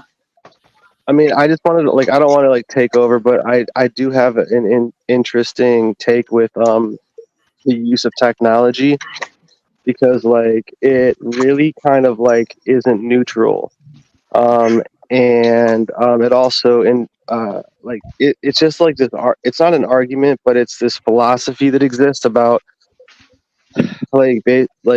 how technology drives society, where and there's a lot of war, dude. I can't really get too into it. I actually got to get going, but I love everything I see from this channel. I've thoroughly enjoyed, and I thank you for the opportunity to join the live stream and just say a couple things. And everybody have a great night. Appreciate you guys. Bye-bye. Thank you. Bye. Thank you for stopping in. I appreciate everybody who's joined us tonight, whether in the chat or on the screen or just watching. I wanted to add that, and this is again sort of aimed at the way we deal with the kids, but they are so, and he triggered the memory for me of that I wanted to say this, that the technology, the Facebook, the Instagram, these kids, I think more than any group of people, and we've all been, I mean, anybody that has been born in, I mean, since the 50s, we were everybody has been bombarded with commercialism, and we got to have, it's the American dream to have the stuff, right? You've got to have the stuff, and even that whole idea of the white picket fence and everything was a way of homogenizing everybody. You all had to have the same clothing, and it's so funny because they're trying to be so individual and everything, but they've all got a sleeve of tattoos and all these things that are so rebellious, and they've all got the same Nike tennis shoes or Adidas or whatever the trend is. And I think that it'll probably fall on deaf ears because the force with the social media, Instagram, Facebook, all the other stuff is so strong that as a parent or an adult, it's really hard to get them to focus on something else. But if we put the seed in there and say, get off your phone, let's go look at this, let's go, or look at this. I have actually witnessed them seeing the beauty in all these buildings and everything, and not eating up this pablum of nastiness. The chemicals in the food are dumbing everybody down, and even the clothing. This just occurred to me the other day. They have, I don't know how many of you have seen that, those Temu ads. Oh, you can shop like a billionaire, and it's constantly barrage of buy our crap, and it is just crap. And all the clothing is made of plastic. I just realized this now because I melted my robe when I was standing next to the stove. It's recycled plastic. So we're instead of wearing cotton and linen and wool and things that they used to wear back in the day, now we cover ourselves in nasty plastic. Yeah, you're right. Yeah, there's an energetics to all of that. And so there's, and it's the food and the shoes and the clothing and the everything, and the poor kids, especially those kids that these Gen Z kids, they've never known anything but that. And then like my daughter, her freshman year of high school was spent in COVID land. So we've got some undoing to do, and I don't think a lot of people say, oh, well, I can't get through to my kid, or they don't want to hear about it or whatever. They just think I'm crazy. I think we have to show them that we're not crazy. I think we need to just refocus their attention and show them these things. And I, like I said, I feel like I've cracked it with my daughter a little bit. She's sending me things that she sees on the internet. She's sending me TikToks about old world things and flat earth things and things that she's heard me go on about. But I mean, it is right there. Like the one guy was saying, they really love to throw it in our face. It's in the background of every TV show. And you've got the modern, nasty square glass building that, could have been a kindergarten could have designed it. And right next to this elaborate thing. I think it's a really uplifting message, because the message that we've been getting and this generation's been getting is that we came from monkeys. Eventually we're going to destroy ourselves because that's in our nature. And we all hate each other. And if you look different or sound different or act different, you hate each other. That's the messaging that they've been giving us. And then when you get into this old world stuff and you realize it's all bullshit, you start to realize that's not true. And actually we're much more empowered than they ever said we were. Right. So it begins to peel back the layers of their illusion. And it should be an uplifting message. I think it is.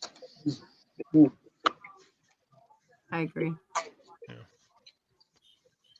Yeah, absolutely. And I just got to put this out there again. It's about the algorithms. Okay. So, people are afraid to talk right now in society because they're afraid of being canceled or murdered. Let's just be honest. But put it out into the algorithms as much as possible. Push it out. That's what I've been doing. I mean, I'll get online and talk to Google personally. And put it into, don't be afraid of artificial intelligence. Put it out there, because if they're programming artificial intelligence to teach our children or to hide all these things, you're never going to get the information out online. So you got to talk to the algorithms, and you got to do it a lot. And the more you put it out, the harder it is for the gatekeepers, I suppose, to stop it. But, it doesn't matter. In the end, the ancient's going to rise anyways. They can't do a damn thing about it. It's just we're entering into another age. That things are happening. It's cosmic, baby. So they really can't do a single thing about it. But they can't keep up. I don't think they can keep up. No, they can't, and they know that. So they're creating their dumbs, and they want to take down as many people as they possibly can, because they want to come back out of their holes or out of their whatever in the sky, to a place that's doesn't have very many people. So they want to do as much destruction as they can, and that's where I have a problem with this, because I really don't want my personal generation dying. So, I mean, I don't know what to say. What's your take on flat Earth, Heather? I'm curious. I don't believe Earth is not flat. I do believe we're in a terrarium womb matrix type thing. I do believe that there is a firmament in the heavens. I believe somewhat biblically, at least to that description. And I do know that they cannot get beyond a certain place in space. They prove that every time they send a rocket up. I believe a lot of exploration is actually in the ocean. So, you know, and I do not believe that there is a sun that's 15 billion miles away that's 75,000 times bigger than Earth. You know, I'm exaggerating. That's absolutely incorrect. And in fact, there's more than one luminary. And that's spoke of in a number of different places, actually. I'm not saying there's more than one sun. There are luminaries also in the sky.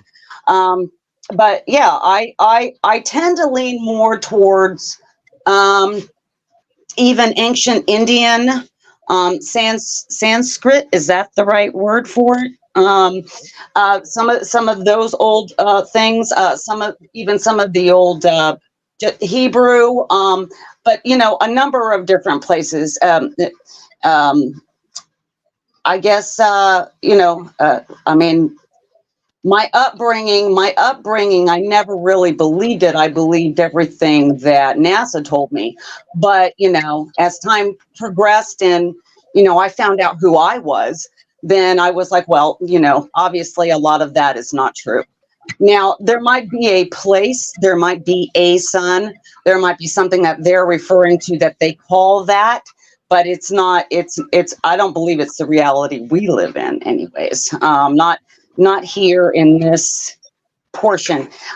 The maps where I believe that there were two trees originally. I believe in the I believe there's a place called Valhalla.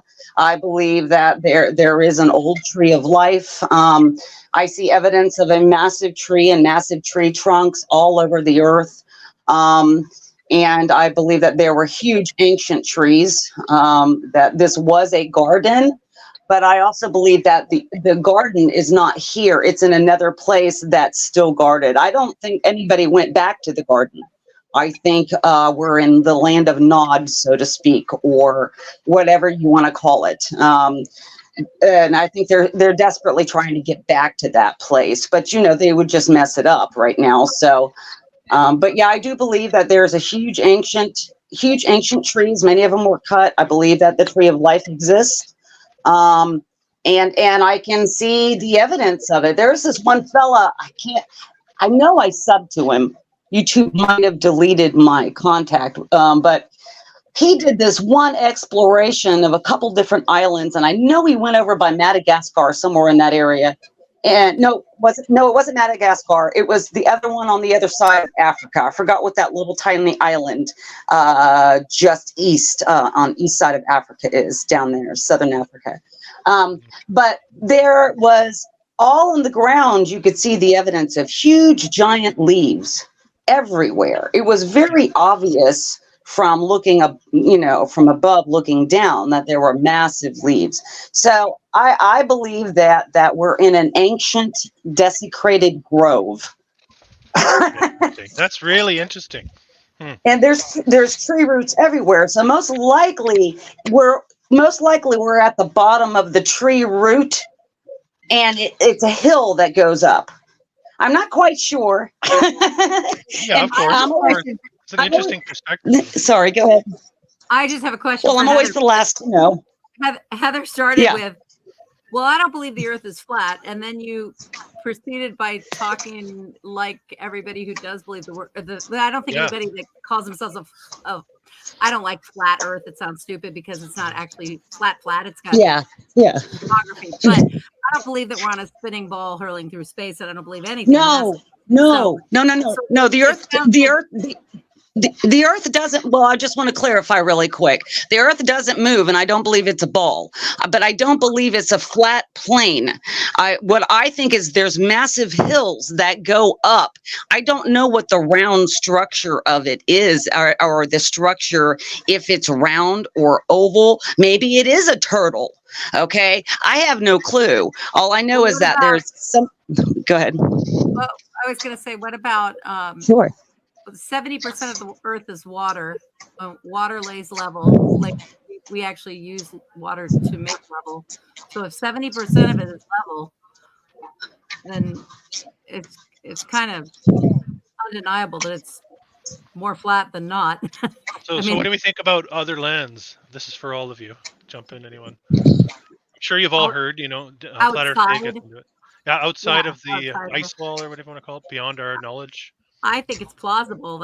I always say everything has plausibility, right? It's Mhm. because there's breaks in it, and then you've got all the the secret diary of Admiral Byrd talking about the crazy stuff that he saw outside. So maybe, I don't know. It's weird because if you believe if you have any belief in what the Bible has to say, it never really talks about any lands outside of our Mhm. ice wall. But maybe that's because the Bible is only relevant to what's inside our specific area. I don't know. Yeah. There is funny. definitely. Oh, sorry. Go ahead. Oh, I was just gonna say, it feels to me like the heliocentric prison matrix was put on us as technology increased. It's like it's almost like they're going to be able to explore. We're going to have to find a way to trap them in a different concept completely. I just had that thought as you guys were talking. It's amazing. Well, I think there's. It's amazing that people think you can go to Antarctica. Yeah. And they can't. or the North Pole, though. Or the North Pole. Or the North Pole. Right. What were you going to say, Heather? Go ahead. It's okay. Well, I don't know about that. If they can go to both, possibly, but I don't think that's the outside. I don't think that's the outside realm. I believe the outside realm, none of us go to, and I believe that there's a lot of technology and hidden tech that they want to get.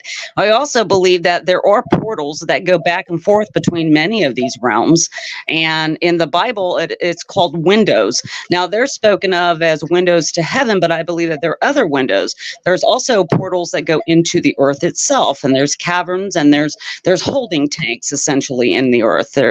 Abraham's bosom is a good example, but there's more than that. So there's definitely ways of getting around. That's why, I don't believe there's not flatter areas, but I don't believe it's one flat area like that, because that there's a layer and levels down below the earth that exist. And I also believe that our what's inside the earth, it's supposedly the metal core. I believe that's more like a sun, actually, because I believe earth is actually like a DC engine, if you will. And there's energy transferred constantly from outside of this realm, because I believe in the electric universe theory. So I think the electricity comes in and it charges Earth and it goes through the processes. That's why, after the sun does one of its, whammies, it sends out a shot of energy. We pick it up here. It goes down the magnetosphere. It goes down, goes into Earth, and it comes back up through the core, which is kind of like some type of energy device, a sun, if you will, or maybe it is magnetic of some type. I'm not really sure exactly, but and then it shoots back up, and then we get some earthquakes and we get some vibration. But it is basically charging Earth. It's like an engine, but an amazing engine. It's not nothing like we could create, but so. With me feeling that way about how Earth is and how it gets recharged, then, I have to know, well, that's the body of Earth. How much bigger are the other bodies? Are there other bodies outside of that? And what do they look like? And what is the interconnection? Because in most people's theory, all the systems are outside of our system and bazillions of miles away, and a far reaching blah blah blah blah, you've got to go through whatever to get to them, or you never do. But at the same time, when our sun has a discharge, within 12 to 24 hours, Earth gets a charge. So that's insane. So they're just acting as particles. It's interesting that somebody said earlier in the chat that maybe some of these fires that happened some time ago was like a discharge event or something along those lines, because I'm inclined to, I see that when I see some of the ways that the rocks and stuff were melted like a groove. It almost looks like huge lightning bolts. Anyways, I'm gonna quit talking now, because I could talk for a really long time. So You know what? I'm really gonna get enjoying off it. this stream.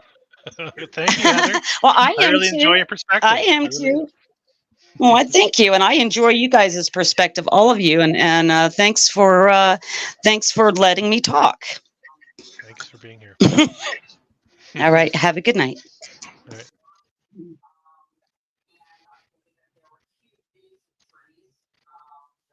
Your turn, Chris. Yeah, my stream is so glitchy right now. I'm everything I have to click 3 or 4 times just to make it work. So yeah, some interesting stuff there. Sort of some of the black sun concept coming through. Yeah, but a little bit of that. The problem with a lot of the to me, a lot of the conjecture that she offers is so sci-fi-ish, because this, the fact is they don't know that there's a core. They can't even get down below what 8 miles down when they've drilled. Yeah. I think that the evidence that we can, and I think it's really important that we stay to what we can actually observe. We can, of course, imagine things and maybe discuss the plausibility of how things got here. For instance, how the heck did they, as far as technology is concerned, and I have heard different channels where they present the idea that the technology was here. Obviously, the technology was here a long time ago, and it was taken away, and we were dumbed down, and then all of a sudden they start giving it back to us in little bits. But even the street lamps and everything, just the actual history to the street lamps, they were probably somehow ether electrified or something, and the ground is electrical. I mean, we're electrical beings, so it makes perfect sense to me that they had this, and all the, we call it the antiquitech that we see on the buildings. This was obviously a people who understood a lot more than anything that we have now, and they're giving it back to us in tidbits, but it seems like the tidbits are accelerating, for the last, like my lunch break guy always says, nothing for thousands of years, and all of a sudden in 100 years we get everything. Yeah. Everything was invented all in this short period of time. It does seem more as though it's been hidden away from us and given it, doled out in little tiny fragments so that we don't have too much. Otherwise we'd put the whole thing together now, wouldn't we? Well, We're not sure how they built this stuff. No, I wonder if the state of our realm physically was dramatically different when all this ether was being harnessed. I wonder if it's even possible in the place that we live now, or has something dramatically changed between then and now? And is that a part of a cataclysm that occurred? I almost think that the electric nature of being, and the fact that we see, what do we see? We see lightning in the sky. We see the things that we can evidence for our own selves with the simplest of experiments seem to me anyway, verify that we are living in an electric realm, and that we've just been, it's been dampened enough. The knowledge has been dampened enough so that we don't know. Yeah. We're like kind of climbing around in the dark trying to figure all this stuff out. But it seems impossible that, and also I don't know if you've heard this theory, but they say the reason why sports ball exists and why the Super Bowl is that when you get all those people together, the energy is drawn from these, and they're like, they are somehow able to harness. It sounds really far-fetched, but when they get all these people into a stadium, John, you're agreeing that they can somehow harness all this energy that's coming. Of course, from or a Taylor Swift concert, or exactly.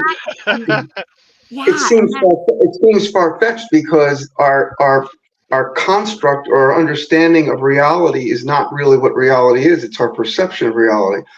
And they work exceedingly hard to maintain that so that it's far removed from what reality is.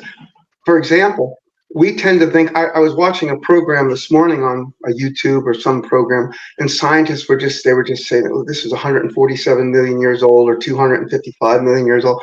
And we really don't, if you know anything about how they date things in science, they date them with carbon dating, and they have other tools and techniques that they use. And even within science, there's people that say that these tools are about as useful as certain diagnostic tools in healthcare are. So nicely done there, John. I'm just trying to, I have to realize where I'm at. Thank you for not. Yeah. Go ahead. I'm sorry. Yeah. So we look at our narratives, and our narratives are made to make us believe that we're at one end or another, or looking at another end of a giant explosion that happened a long time ago. So if we look back and we see dinosaurs, we know that that's closer to when the explosion happened. And if we put on magical glasses and we look out into the space, billions of miles or light years away, we see the other end of the explosion. So it makes us very insignificant. But what we begin to realize is that that explosion, that theory, is nuts. It doesn't make any sense. And so when you look at it from that perspective, we say, well, okay, well, how do we know that these things really were 200 or 300 million years old? How do we know, for example, that dinosaurs are real or were real? So we see fossils. We see fossils, right? We see giant fossils. But when they carbon date these things, they date to about 2,000 or 3,000 years old. Why is that? Because fossilized material that was once organic doesn't work too well with even self-admittedly to the carbon dating tools.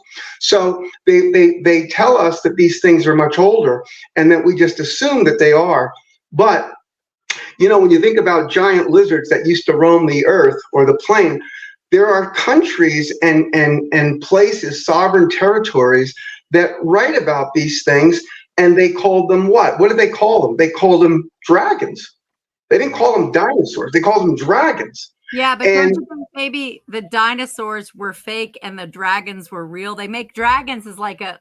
That's what I'm going to. That's what I'm going to. So my point is that dinosaurs were not even a blip on the radar map of humanity until the 1800s. Right. And so let's just suppose that there was a highly incendiary device or some kind of event that occurred, and it really scorched portions of the earth. And in doing so, it destroyed a lot of dragons or whatever these giant lizards were. And suppose it instantly petrified their organic bones into fossilized, petrified what they are. And wouldn't it be just like the controllers to say that the dragons are the dinosaurs, and that the dinosaurs that are millions of years old are really not millions of years old, or the dragon remains, and probably many different species of dragons, we can call them whatever you want, but that these giant lizards were in fact very much real, and they lived at a time when human beings lived, not that long ago. And that, so what we're thinking, what they're using to tell us is millions of years old, maybe not million years old. And so it's just very interesting. Yeah, okay, I'm going to try and come back in. You guys don't go anywhere. And if anyone in the chat, I see WhisperJack in there. The link is at the very top if anyone wants to come in for a conversation. Just stand by here. I don't think this will, as I press X here, I don't think it'll drop. I think I can just jump back in. So 1 second. John, but the buildings are all covered in griffins. It's amazing, isn't it? Everywhere. Yeah, I agree with you. I think that it's pretty much it's pretty much the case that these were real things. Mm-hmm. Yeah. I see no way that they couldn't have been real. And that's what I like to look at evidence and decide from the evidence that, yeah, okay, there's griffins on every building. I'm going to guess griffins were a thing. Yeah. And again, you know, our history and what we believe to be real are predicated on on the information or maybe the disinformation that we're told. But look how we're struggling. We're struggling to put together what's really going on. And isn't that what they really want? Isn't that what our position in the realm right now is weakened considerably from a knowledge standpoint because our history has been obfuscated. So we don't know where we are. We don't know where we've been. We don't know where we're going. We don't even know the shape of what we're living on. For real. Because if you look at an earth curve calculator and you look at how far we're supposed to be before the horizon drops down, it doesn't work. So either we're not on a ball, or we are on a ball, or we're on a flat plane, or the thing that we're on is different in size dimension that we are. Who knows for sure? All we know for sure is that what we're told, there's something really wrong with it. Yeah.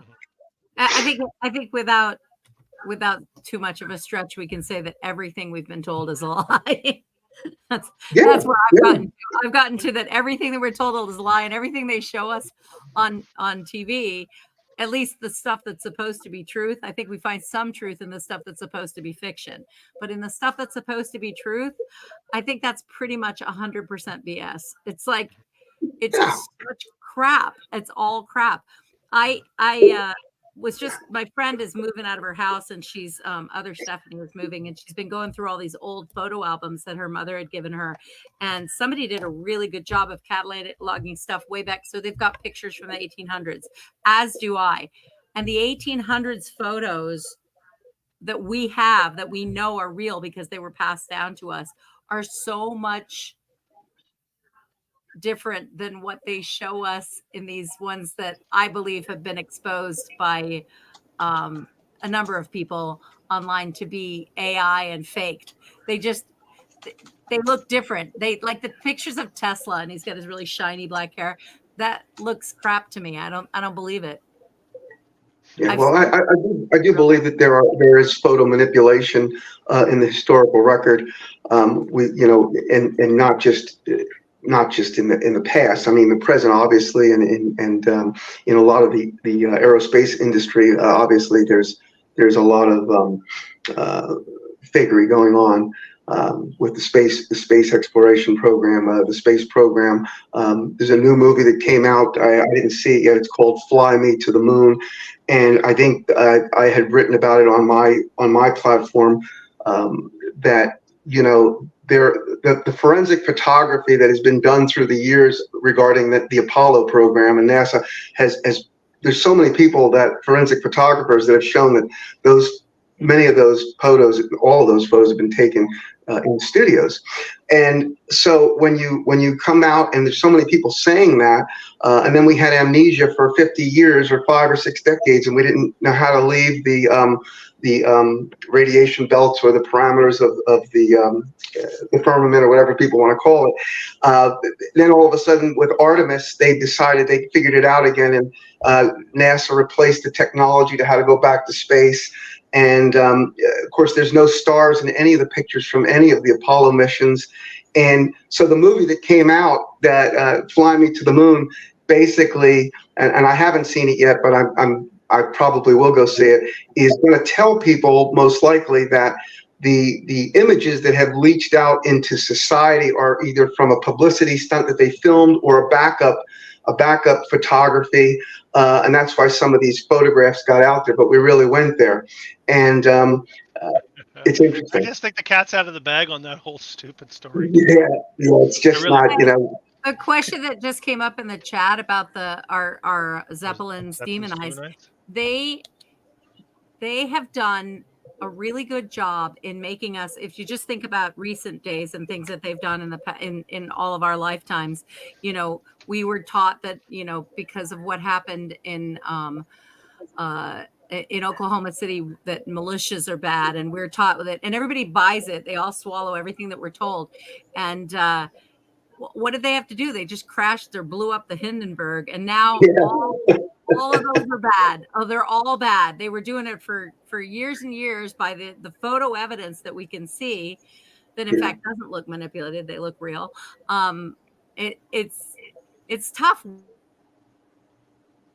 to get to some sense of truth. Yeah, It they is. didn't want they didn't want those airships because they were cool. So for some reason we're not allowed to. Those are bad. They Let shouldn't me travel introduce Morgan here. Morgan's been waiting patiently. Hello. Welcome to the chat. Hello. Thank you very much. Yes. Yes. It's good to have you. In the private chat, I put in the back room a clip that I have of the power grid, the old one, offering up a little slice of its power. Is this it here? It's throwing it out, and it's throwing it back out. It's a 10-second clip or whatever, and it looks like lightning, but I'm not. They might want to call it one thing. I'm not sure. I just know what you see is electricity coming right up from the grid and exploding a river, basically. It's an unbelievable clip. All right, here it is. Here it is. I don't know if you'll be able to hear anything, but I'll play it. Thank my you. computer's just bogged down with everybody calling in, and my computer. I need to upgrade my setup here. That's. I'm so glad it'll do the one thing. You also have way too much stuff on your desktop, Chris. Yeah, I know. I can make files and shuffle around, but then I can't find them. You have an old world computer. I do. That could be good. Could be good. Like, what am I thinking of? Against the Xylon. Yeah. That was an interesting series. So, yes, I keep getting this. Is this it? No, it can't. It can't be. I don't know. I don't want to hit my button. There it is. There, yeah. Watch it come up. Can you hear it? Can you guys hear it? Oh yeah. Okay. Like you've got it on the screen. We're enjoying it. Yeah. Boom. Oh.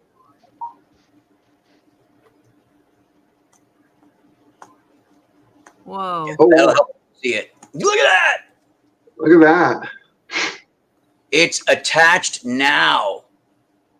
It's just in different places when you got the thing. Yeah. Wow. But it's here. The grid's here. Yeah. Oh yeah. Look at that. Mm-hmm. Oh, that's cool. Thank you. Yeah, if Thank you you for see sharing the pictures that Michelle Gibson shares of wonderful the circuit board, that is so fascinating to me that it's just all here. I really wanted to believe all the plate tectonics and I was really into the Earth's core and all that. So I've had to like relearn all that stuff because there's no empirical proof of any of that. Whereas I think there's a lot more things that we can actually see with our own eyes that would. Yes, it does. Mm-hmm. The melted circuit board and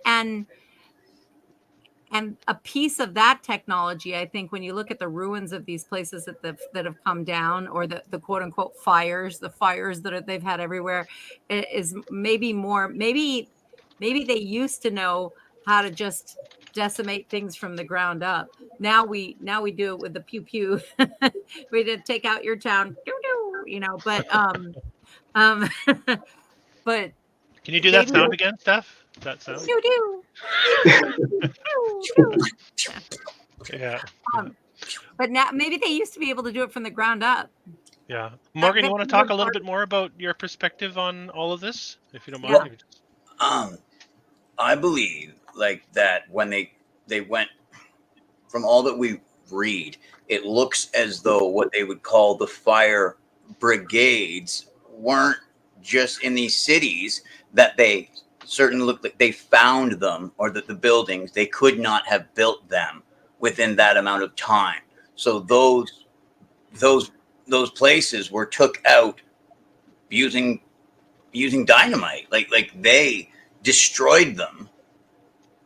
And the thing is, the buildings were self-sufficient or hooked up on grids, like with a boiler that would work like six buildings in a group, in a square. Like everything was self-sufficient in a way that you didn't need, I guess, federal. Like you didn't need, everything was self-sustained. It made sense. You need didn't a leave. central location to provide that source of Yes. energy or whatever it might be. Yes. This is the old Dresden power station. We didn't need a Just- babysitter. It was all to No, feed us back no, our, exactly. give us It's like back our latest electricity and dependent. our water and everything The else. Chopped off our legs. stockyards Yeah. in Chicago, or like the stockyards, is a big thing. Like, when you think about it, like when you think about all the meat that's being processed for the whole city for millions of people, because the farms are out on the outskirts or whatever, and then they bring all the cattle inside.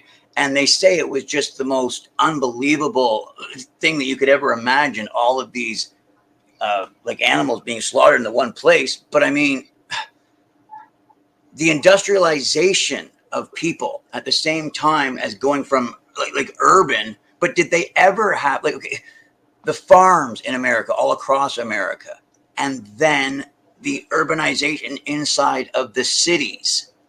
You know, like the one thing didn't happen apart from the other. Like some people were farmers, and they brought other people into the cities. That's where I'm at right now. I'm thinking about people going to the cities, and then people establishing the farms, and then the food that had to feed the cities, and the cattle and everything like that. And because there was a big influx of people going from the farms being brought into cities. But when did that kind of happen? And it's still going on now. Because they want to own them all. They want less people to own their own individual, to be able to be self-sufficient. But anyway, that's where my mind's at the moment. Yeah, interesting. It's a part of that process for sure. Well, they can't control people who have their own thing. They have to have us be all the lemmings that need them. The first thing they do is, what do? They take water away from us, and they process it, and they take the crap water and process it. The earth already had a really great filtering system. All you have to do is dig a hole, you get a well, you get clean water. Still, you go up a mountain stream, very clean. And yet what they sell back to us for top dollar is garbage. I have a water, I distill all my water because I'm not drinking what comes out of the tap. But you know what I noticed? So I live in northern British Columbia, Canada, and the city I live in is 80,000 people or whatever, but really we're a day's drive from any metropolitan center. And whenever I go there, I notice the pop culture hive mind. Like I can tangibly feel it and see it. That the lack of identity that individuals have in the city setting is very, very evident. And as you go into more rural areas, that disappears. People become more individualistic when they're not, and that's why they want everybody into the cities, because it does get them to. I know what actually, we were just talking about that, because I have a student who was desperately wanting to move into New York City. Oh, it's so cool. There's restaurants everywhere. And it's like, I'm saying it's so expensive, but the and the nightlife and the crime and I for everything she has said, there's something else, and I can't even imagine being cramped into a little teeny weeny apartment that you have to walk up to, but somehow that's been sold as a romantic notion. Well, then there's the LA thing too, right? Go to LA to become famous. That's that's been a huge thing the world over, but especially in the States. Yeah, big time. And they're not the walking on the ground and the grounding. I got my grounding sheet, by the way. I got to tell you, I sleep so much better. Yeah. Okay. Incredible. Good. Yeah, you should make a plug for that. That was the best. I'll get them to advertise on my channel. What Steph's talking about is we got a grounding sheet. You plug it into the grounding plug, and then you sleep on it. And I noticed once we bought it, my sleeps were a lot more restful. I found. Yeah, it's unbelievable. It's. It recommend it. I highly recommend it, and sounds like Steph does too. Yeah. And I'm not being paid to say that. Just so I know. I have nobody to plug. Anyway, it's funny.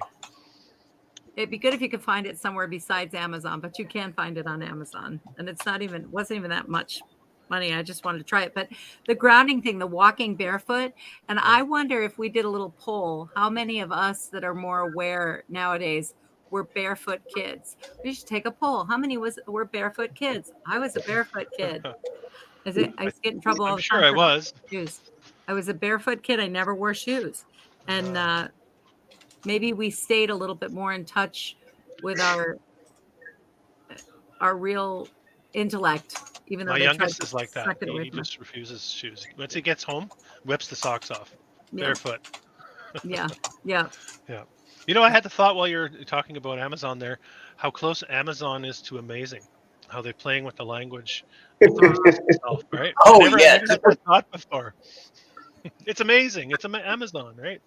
The grocery store in Canada, the biggest one, is called Obeys. Oh, I'm sorry. There's an S on the front.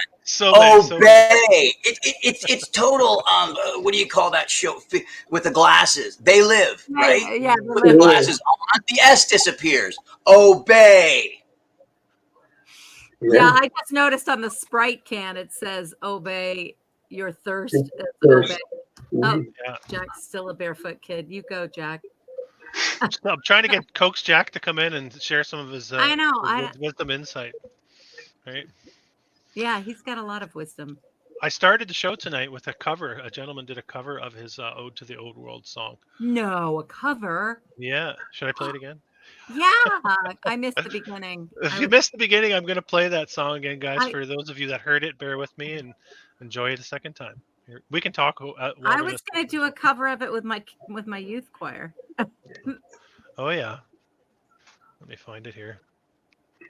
You should. It's a fantastic song. Wouldn't that be cool? And then I have to, of course, explain to them why we're singing that. Do you though? I want you to know, world, I haven't forgotten the old you, and I'm not so certain things are better now. They hardly tell us the truth, and I've never forgotten the visions of old that I see in those photographs compared with their surveys. No, I won't let it go. I'm resurrecting your memory of the old world.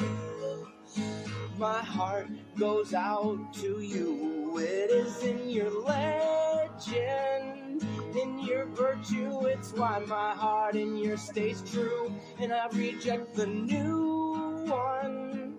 Though I'm grateful for some of the nice things we still have, I'll never let your memory fade from my mind. I'll bring you back to life in the meantime.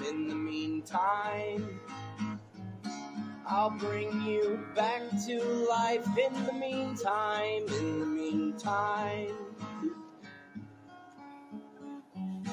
Till you hear that thunder, there's billions of hearts out there beating for you. Is it any wonder, through all of the trash the new you put us through? And I know that sifting through all of the nonsense around you is hard. Still, you are worth every minute and hour and second, and I will bring you back to life in the meantime. I'll bring you back to life in the meantime.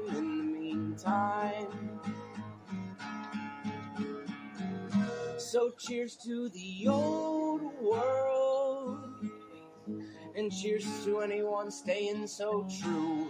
Here's to the whole world, shifting all its perspective, focusing on you, and I offer it freely. I offer all the light and the love we have left. And from what I could tell, you know they would want to. They'll want to kill me for this. In the meantime, I'll bring you back to life. In the meantime,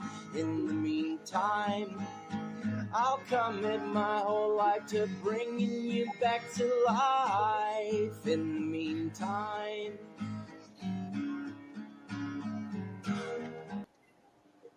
All right.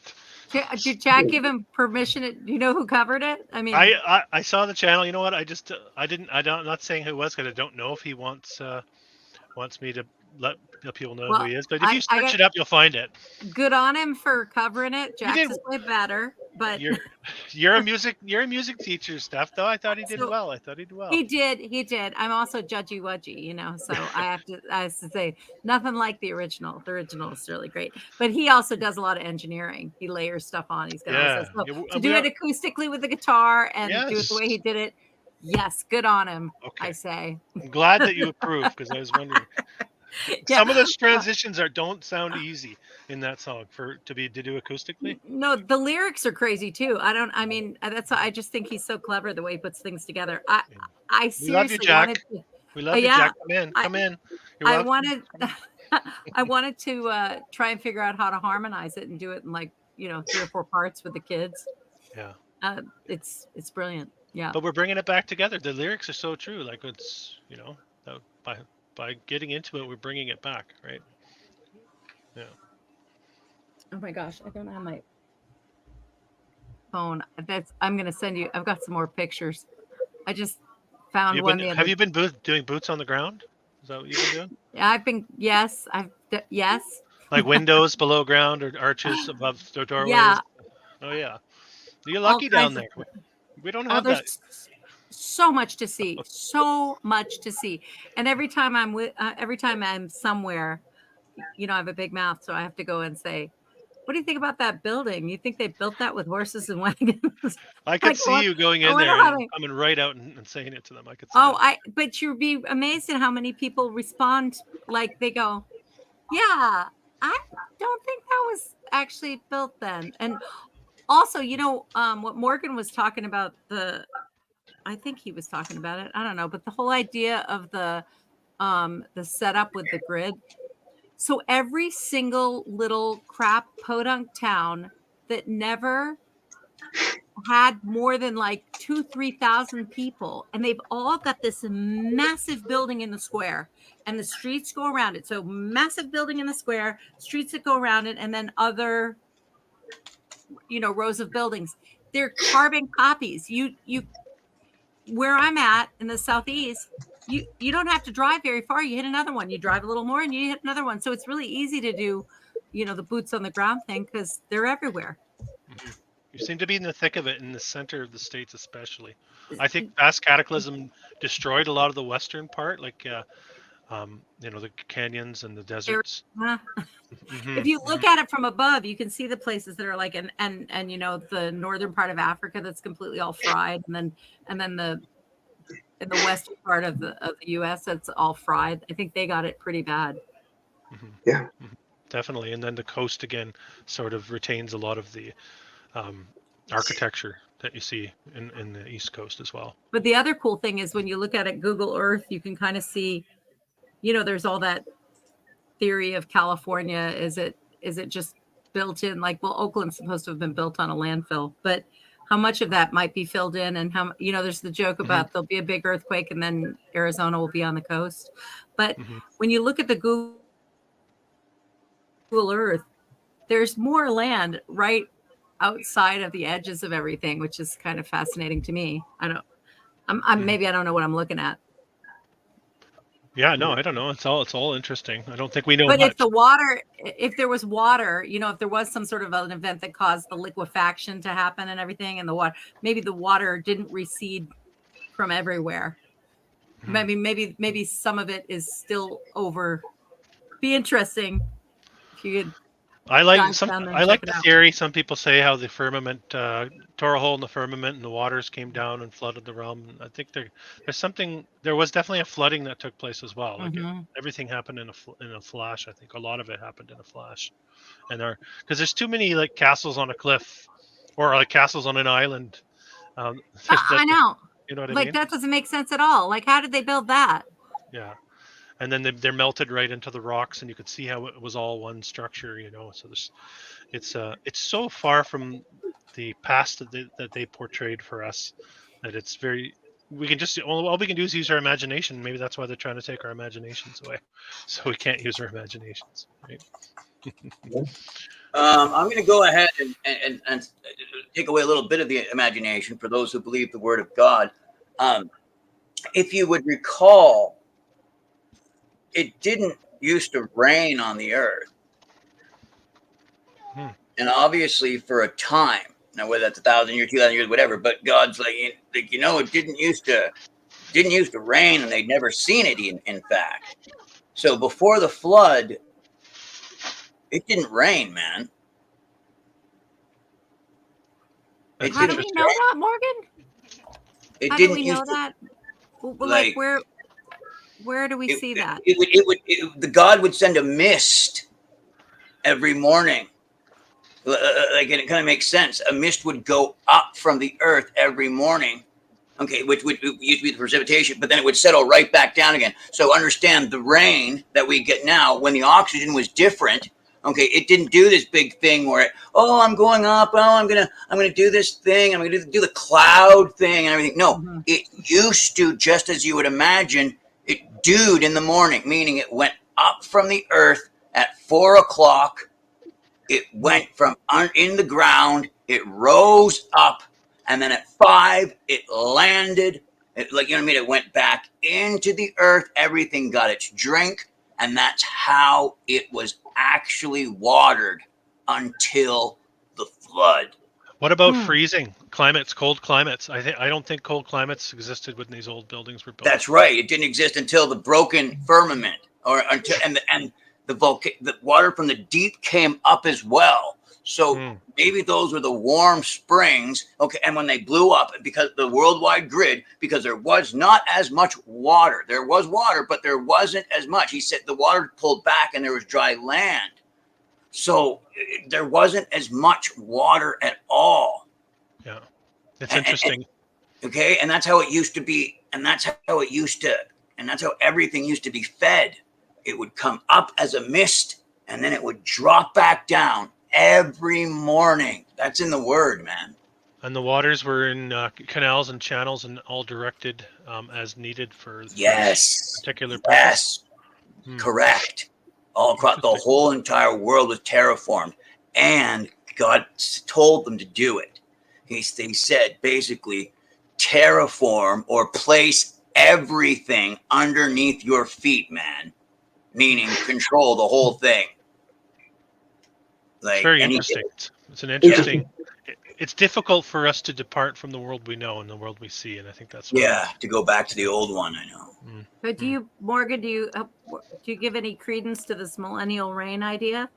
Oh yeah, I'm a big one for what we consider, I guess, with the little season and or preterism. I mean, I spent I spent more time, just a couple hours, like a long time on this, but from what I get, and with the word, it's saying, the current generation will not pass before I come again. He said to his disciples, you will not have gone through all of the towns, you know what I mean, before I return. And, there's, so yeah, a lot of it shows what, like 80 AD, 70 AD, and that up until Revelation chapter, up to chapter 20 is complete. You know what I mean? So, the beast, the false prophet, they're in the lake of fire, and right now we're dealing with Satan. It would seem the little season. I mean, the 20th century wasn't exactly peaches and cream for most of the world, was it? But the little because they believe a lie, right? My parents, they believe a lie, even though it's like, even I can hold it up and they're like, okay, red, and that's blue, but then they'll look at the one that's blue and go, that one's red. So I'm like, okay, so even the very elect are able to be deceived by this, because they truly are. You know what I mean? Like, they'll go 1, 2, 3, 8, and it's like, what happened to 4, 5, 6, and 7? And they're like, what? But that's what they do. Like, that's what it's like doing with them. You know what I mean? Like, they say they believe all this stuff, but then they do things where it's like, wait, that's wrong. And you would teach me as a child what's wrong, yet now you're doing it. And then, but there's no reason to carry on about it because they are totally and utterly deceived, as I'm sure you guys are used to. People that you respect. And you're like, wait, I respect this person. And I've seen them do things that are right. And I thought they had a healthy conscience. But that's when I apply the verse. The very elect are able to be deceived, I guess, the great delusion, right? There's the link, Jack. I'm talking to WhisperJack again in the chat. There's the link. Jump in. Sing us a song. I know. Let's have a little. I appreciate your insight, Morgan, on that. That's very very deep perspective on a lot of what may have occurred here. It's interesting stuff. Yeah. Sure. I mean, were you looking for a song? I mean, a clip or? Why you play music? Oh, you didn't know that? Oh, okay. Oh, I do know. I do. You sent me a song of yours. I think. Okay, yeah. I've got a clip. It's just 30 seconds. It's I don't know. Here, I'd like people are going to get something out of it. Very good. All right. Yeah, 39 seconds. Here, let me grab that up. Share. Okay, copy. I'm going to go in the back of the thing here. All right. Share your screen. Here we are. I would absolutely love it if you would play this, and your audience will absolutely love it. I've been told it's one of the best things I've ever done. Can you share your screen? Can you share your screen? Oh, perhaps. It might be easier. Sometimes things are so awful that it doesn't work out. But okay, hold on. I'll get it. I'll get it here too. I'm a tech wizard, so all right. Just watch me work, guys. That's what I love about these. You don't have to be a pro at any of this, guys. I do have the thing that says present. It's just my memory. I got the link here. Okay. Paste and go. Morgan's a Canadian too, huh? Are you in BC, Morgan? No, I'm in Ontario, right by the border, the states. Okay. In a place called Wallaceburg. I'm attached to an unceded native. I can't call it a reservation, but I mean, I guess you can call it that. But and they're on the border, and they have a ferry to the states there. One of the only ones. And so I live with like the native people in that, and it's a border town. Okay. Here, okay, I'll let you do your thing. It's coming. No, it's computers. Okay. Yeah. So I'm gonna just note to self here. Update my computer.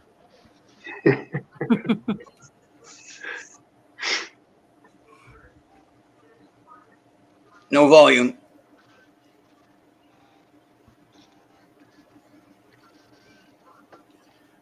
Oh, it's a shame. It doesn't have the volume on it. You guys can't hear it? No. Mm-mm. I need the.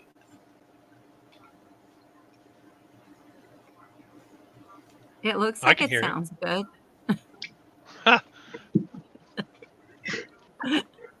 Mad. I wish I had a better tech setup. I do. I could hear that. I guess you guys. Sometimes that happens with links. That's why it'd be better if you shared it on yours.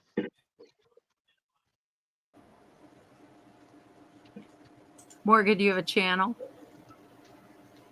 I mean, I can try, like, and hit present. Sure, and then share screen, and then I'll just. You want to try that? Would you want me to like share screen or like? There it is. Oh, hold on. Here, let me bring in WhisperJack. Do you want to share your song? Do what you can if you have, and if you can. Yeah, yeah. I mean, it's really good. I mean, Then I have to click it. So find it and present screen, and then we'll figure it out. In the meantime, WhisperJack. In the meantime. Thank you for joining us, sir. What's up?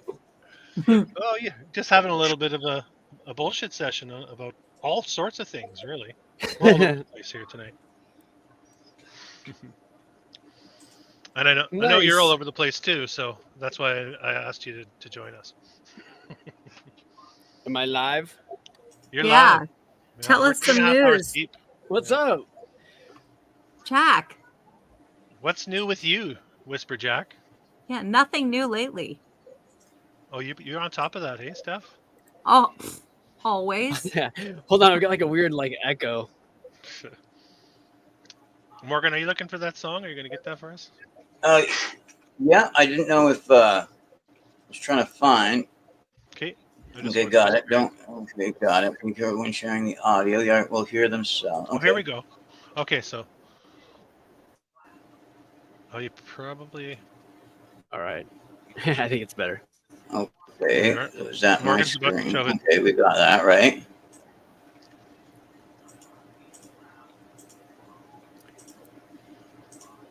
Oh, okay, I guess I just needed to press play. Do it, bro. What's up, man? How y'all doing? Oh, you know, we're having a little chat. I'm waiting for Morgan's tune to load here. Stephanie. Oh, I know I didn't play. Have we met? Who, me? Yeah. Not in real life.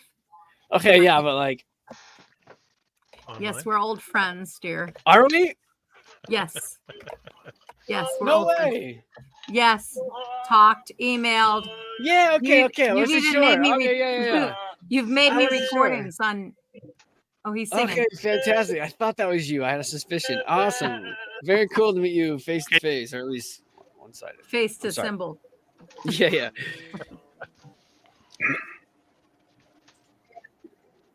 All right.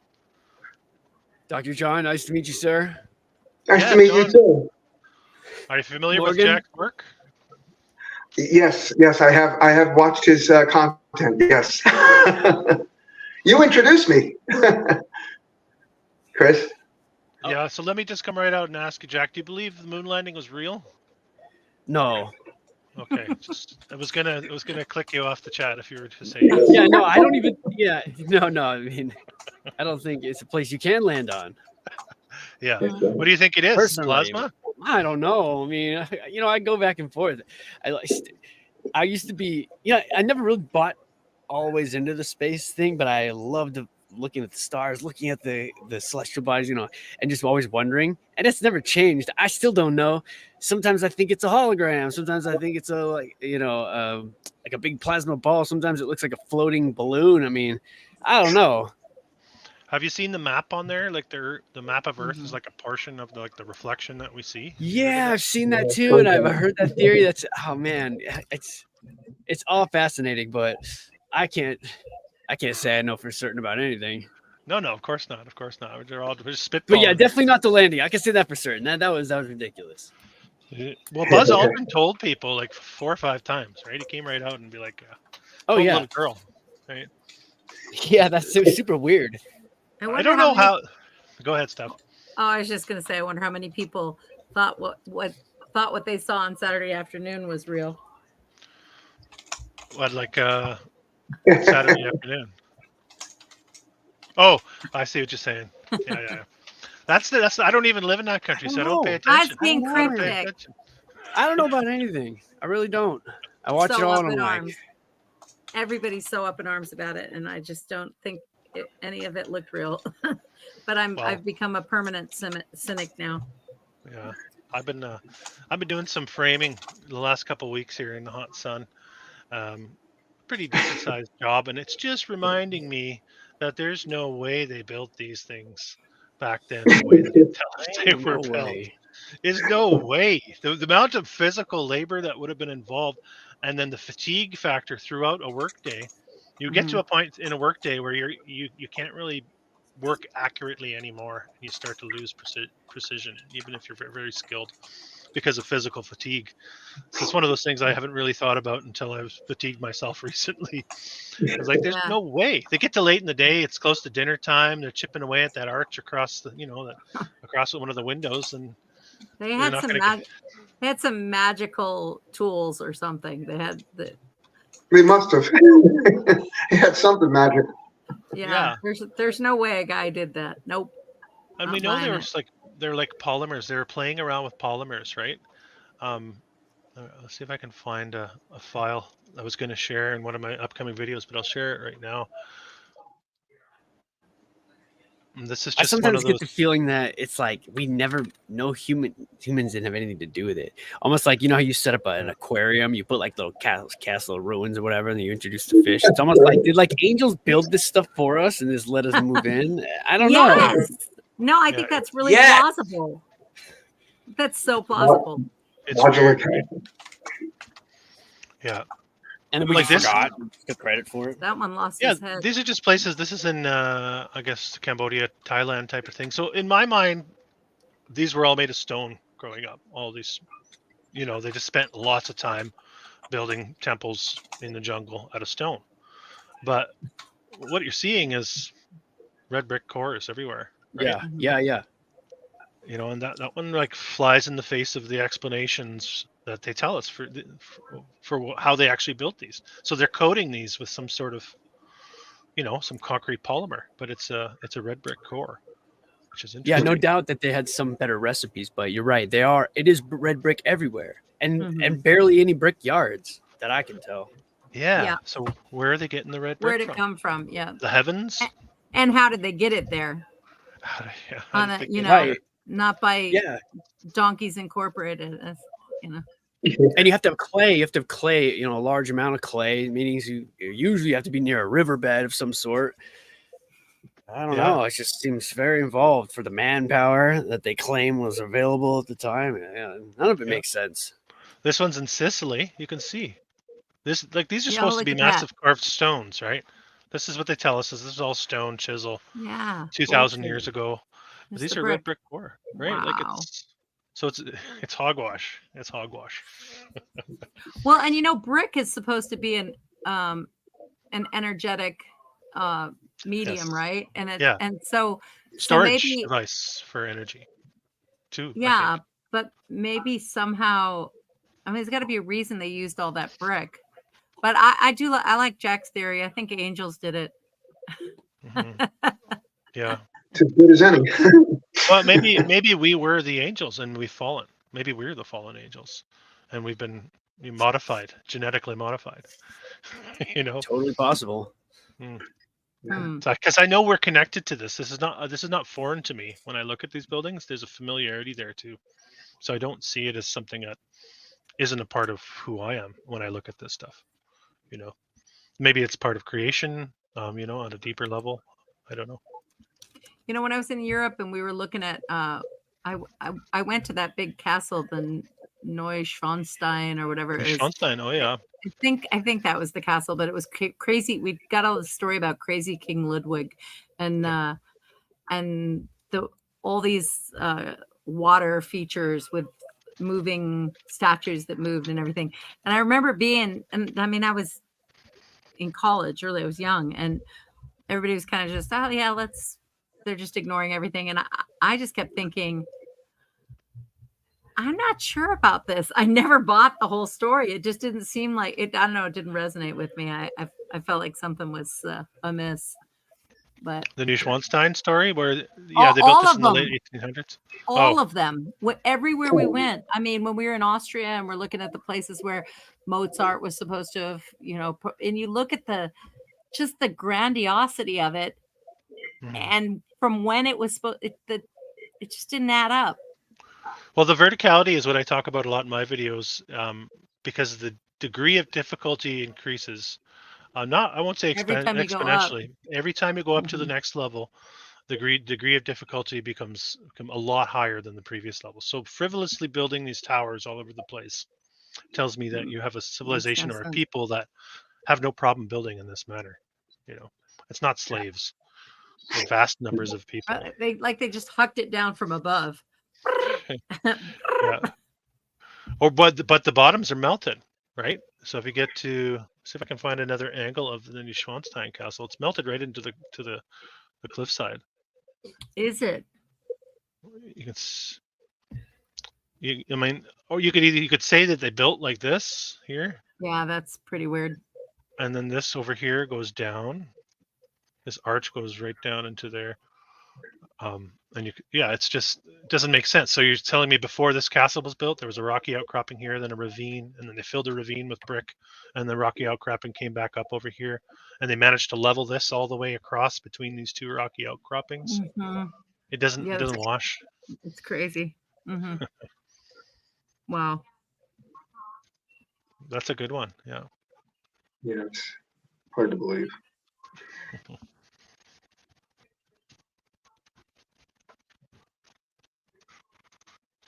Kind of fairy tale. It's funny that it's linked to fairy tales too. Our concept of fairy tales, like not real, right? Not real. Mm-hmm. Like you look at them and you almost don't register that they're real places, but you've been to this one, right? Mm-hmm. Mm-hmm.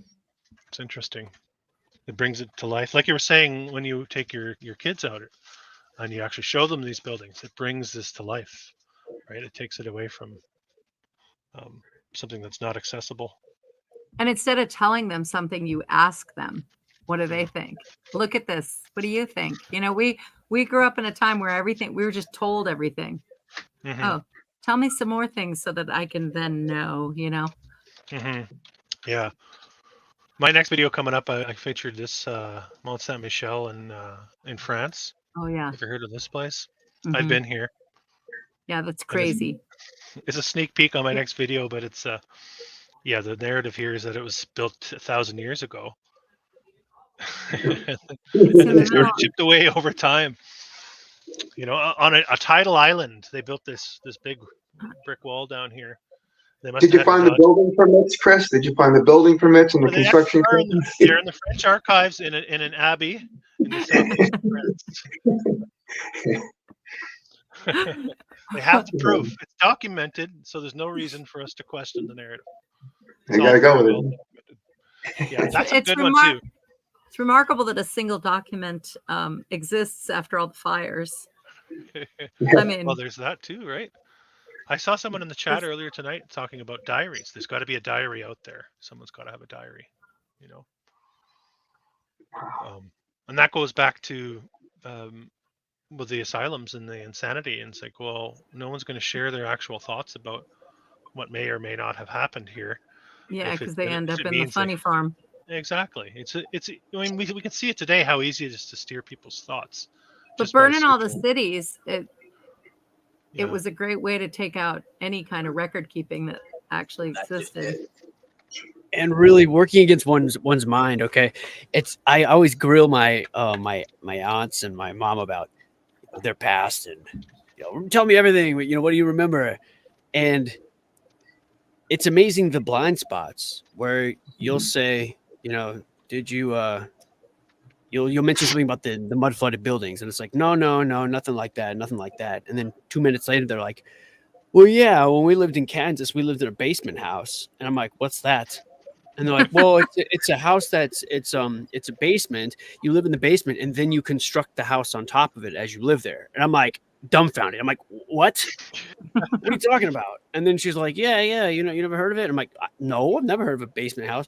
So just stuff like that. That's just sort of like just out of the memory. There's no connection right to it, but just a little bit of probing. And it's like, to me, that sounds like very strange that you would have a basement and then and she said, oh yeah, it flooded all the time. The street flooded all the time. It turned into a river. And I'm like, what? So that's exactly what I was asking you, but it was like the answer was no. I hadn't framed the question right, maybe. So I think there's a lot of that. Or a resistant no, like an automatic no, and then they start fishing for memories. And yeah. When Chris, wasn't it you that said that they because my friend was telling me when I was showing her these underground windows, and she said, oh, we had a house with a basement with window wells. And she was talking about these window wells, and she remembered them really well from childhood. It was somewhere in I don't know, Utah or Idaho or someplace. Mm-hmm. And I think it was you that said it to me that we copied. So that's how we build now, is we put windows below grade, and we built the well around them. It's like we copied the after effects of the mud flood or whatever it might be. Yeah, we use them now for like fire escapes, but it wasn't originally. And then a part of the rebuttal to that is, well, they were to bring light into the lower levels, right? That's why they had windows below grade, is to, they don't really explain the doors. That doesn't really explain the doors, but. And then they board them all up and break them all up. So much for the light. Yeah. Yeah. That's pretty funny. Back to the Great Fires though. Some of it, a lot of it, I think is fabrication. I think they're using it as a way to justify the construction of the buildings within that time period. Within the 1870s to the 1910s, trying to say, well, it all burned down, so we had to build that city, and we built it quick. And this was built in 1892. Yep. The money came from the insurance. That's right. It works both ways. Yeah, insurance. That's how we paid for it. Mm-hmm. Yeah, either way, the fire wins. Whether it happened or it didn't, it's like, well, you remember that we had that fire that burned everything down. So that's how we know we built it, because there was a fire. Remember? So it's like, whether or not it happened, it's still, they use it to promote the lie. Either way, Works both ways, right? Yeah. And you can't check the records because they went up. Yeah. I mean, look at that. Does that look like a fire? No. No, it looks like an explosion. Bomb. Yeah, It looks like an explosion with well-placed explosives placed around the base to not waste any of the as little explosive as possible. They had them strategically placed by men that have been doing that in the Spanish Boer War. Okay, and they had the men from the Spanish. You know what I'm saying? The men were back from the Spanish Boer War. Well, and they called it the American Civil War. Correct. No, you whatever. know. Or whatever it might be, right? All these wars, Lucius Aurelian's connected them really well. All these wars that are disconnected are actually all part of the same agenda. Mm. Yeah. Very much. Yes, all the same. And I believe they were taking apart the infrastructure. You know what I mean? They had the grid shorted out most everywhere, and that was the point. But they wanted to use the buildings that they wanted, except they wanted them taken off of the network so that people wouldn't have that idea even to network.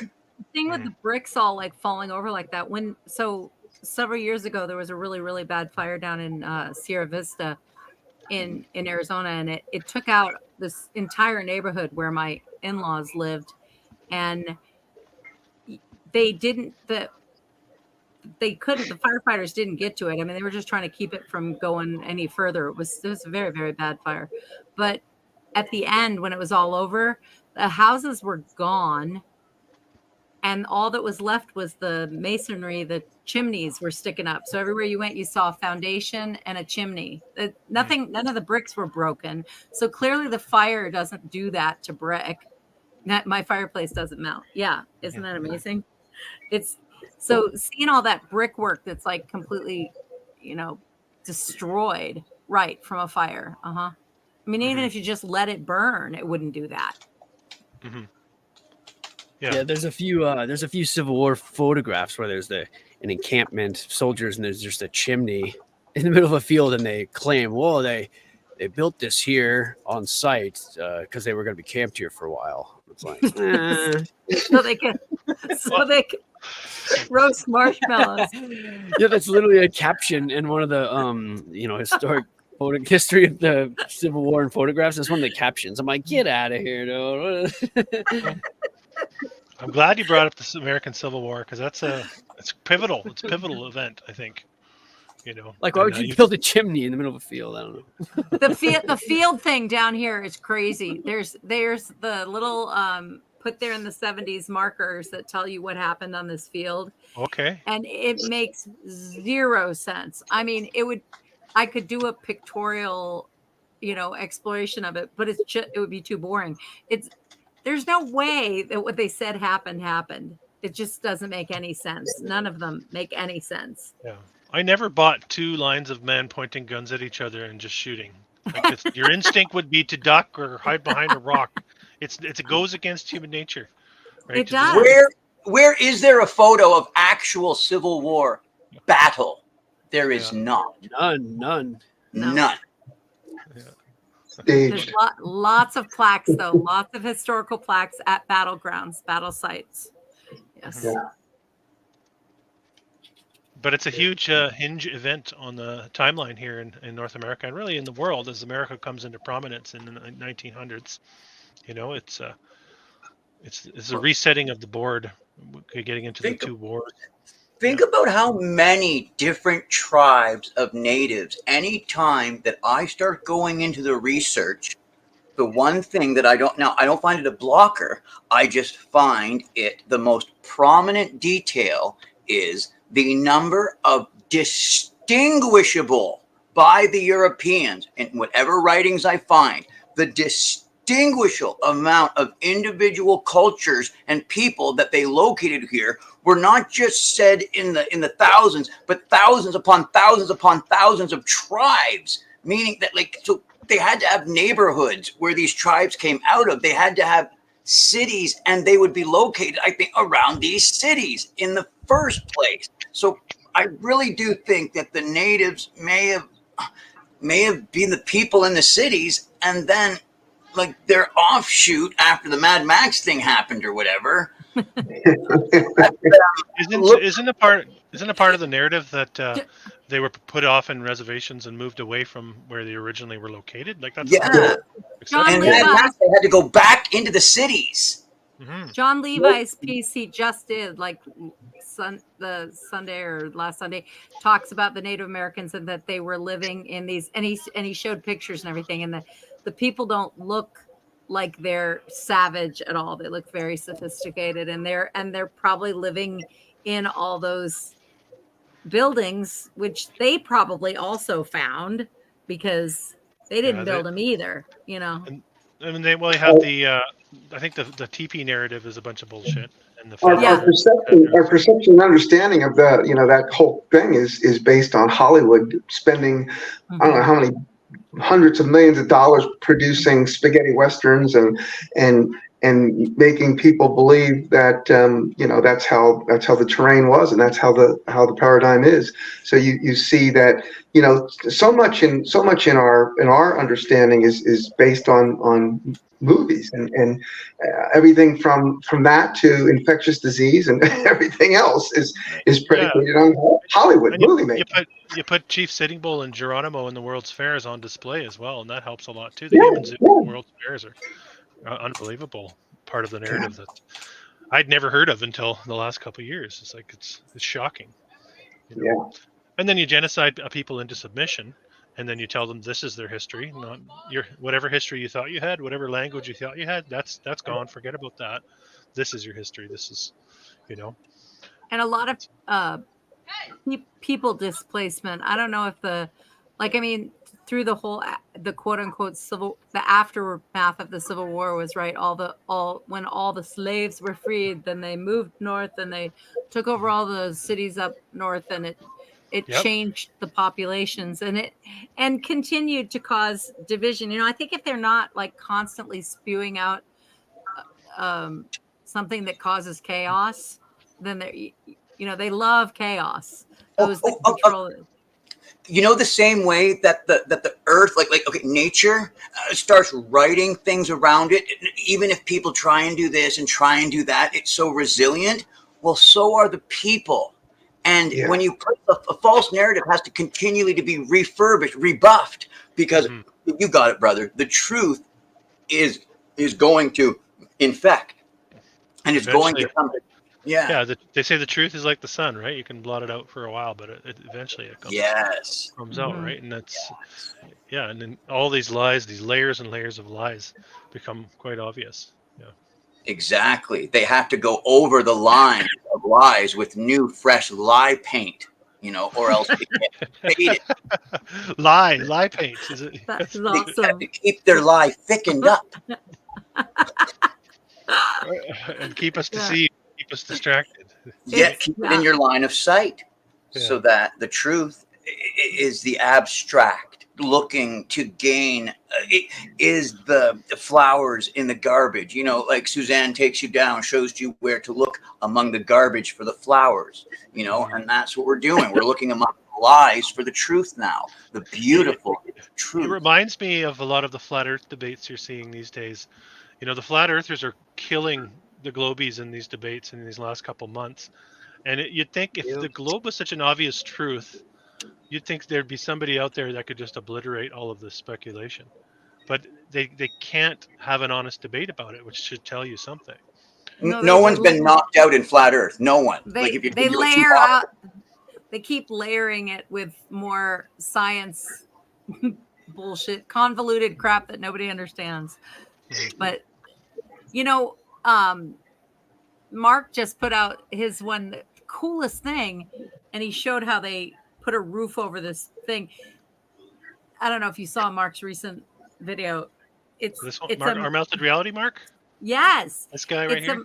Yes. Okay. It's a mound of rocks, and it has it was completely decrepit because it had been damaged, but they fixed it. And they actually ruined it. It was so cool. It had all this, you're talking about things growing, and that it was very cool looking. And then they ruined it. You got to watch that video. It Yeah, no, I haven't seen that one because they fixed it. I don't know what the purpose behind fixing it would be. It was this marvelous piece of, antique brickwork. Yeah. It was very damaged, but they put a roof over it and some supports on it, and but the original thing way cooler. Yeah, yeah. It makes me think of the mounds narrative, which you guys have down in the States and Ohio and a lot of the Midwest have the mounds, and Yeah. I think they're using that as a part of the false historical narrative. Really, it's just something buried. Yeah, they're everywhere here. I want to They know are, what's right? under them.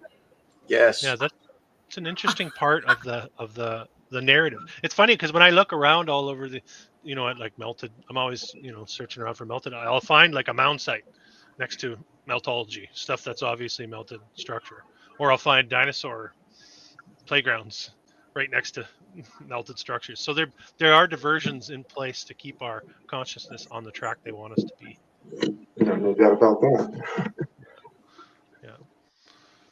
All right, I think I am going to have to wrap this up. We're getting close to 3 hours, but this has been an awesome gathering, guys. Yeah, pleasure to be Enjoyed here. it. Pleasure.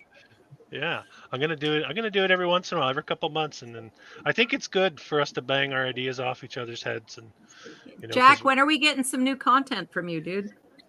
I'll be probably tonight. Oh, and also I took a little break. Well, there was a bunch of stuff that happened. I'll explain it at some point. But. You got to keep those viewers happy, Jack. You got to. I know that those of us that are hungry for new videos, we just. It was some life upheavals, but I'm back now. Also, you should go on with Chris. You guys would have a great time. And the last one that you did was awesome. Yeah, I'd be down. I'd be down to do it again for sure. Cool. I'm just glad that my grid one worked with the electricity showing the grid and the water blow up, because that's pertains to what we're actually speaking of tonight rather than just Yeah, that's interesting. And then of course John and I started off the evening talking about our book that's coming out. We've been bouncing ideas off each other for the last little while, and we're trying to package these ideas into a written format. So it's no more destruction, I hope. Those are so depressing for me. No, this is. It's I think not destruction. I think it's just like, what do you think, John? We just sort of bounce around at all these different ideas. We talked about tonight. We're going into it's an analysis of it's our analysis of reset theory and the Matrix. It's called the Matrix Reloaded yet again. We all have different opinions of what's going on. Like, from what I can see in my brief analysis of this, is that there are definitely resets. I think there's more than one. And we're trying to figure out that if there's a timing mechanism associated with them, and if the controllers that are in play here know about that timing and what they do to population bases after resets, during resets, and coming up to the next reset. and some of the things that are going on in the world right now might explain that. So we don't know. Of course, it's all speculation, but we're trying to. I think we've created some very interesting and thought-provoking content, and I think that it would be at a minimum, it'll be a launch point for people that are interested in this subject and related subjects to kind of take everything cohesively, put it together, and go in different directions and do more research. But I think people will enjoy it, and I think it's going to be something that's needed in this field of study, and hopefully it will add credibility to that. And and I'll buy it. Yeah, it'll be what, November. We're shooting for a November release. We've been working on it for a while. It's coming along. It's coming along. We're Chris and my wife and myself are writing it, and it's pretty much almost close to being finished. But we're still doing edits and still fine tuning things, and so it should be everybody knows. Just so everybody knows too, I fully expect to become famous with this book, and I'll be inaccessible to all of you guys. It'll be at the airport. Yeah, it's going to be big. It's going to be big. I'm going to be on CNN. We're definitely not doing this for the money. No, it's all about getting the ideas out every which way we can, and that's what we're all into. And I want to thank you guys all for being free thinkers and pushing the envelope further. Yeah. Thank you for hosting us. Rock Yeah, on. anytime. I'll do it again. And if you're available, please drop in and share your thoughts for sure. I'm gonna wrap it up now. And Cool. Thank you, Chris. bid you all a Hey. fond farewell. See you all. Bye. Au Good revoir. night. Bye bye. Bye Thank you bye. everyone for being here, listening, watching, chatting, everything. Good night. Night. Good night.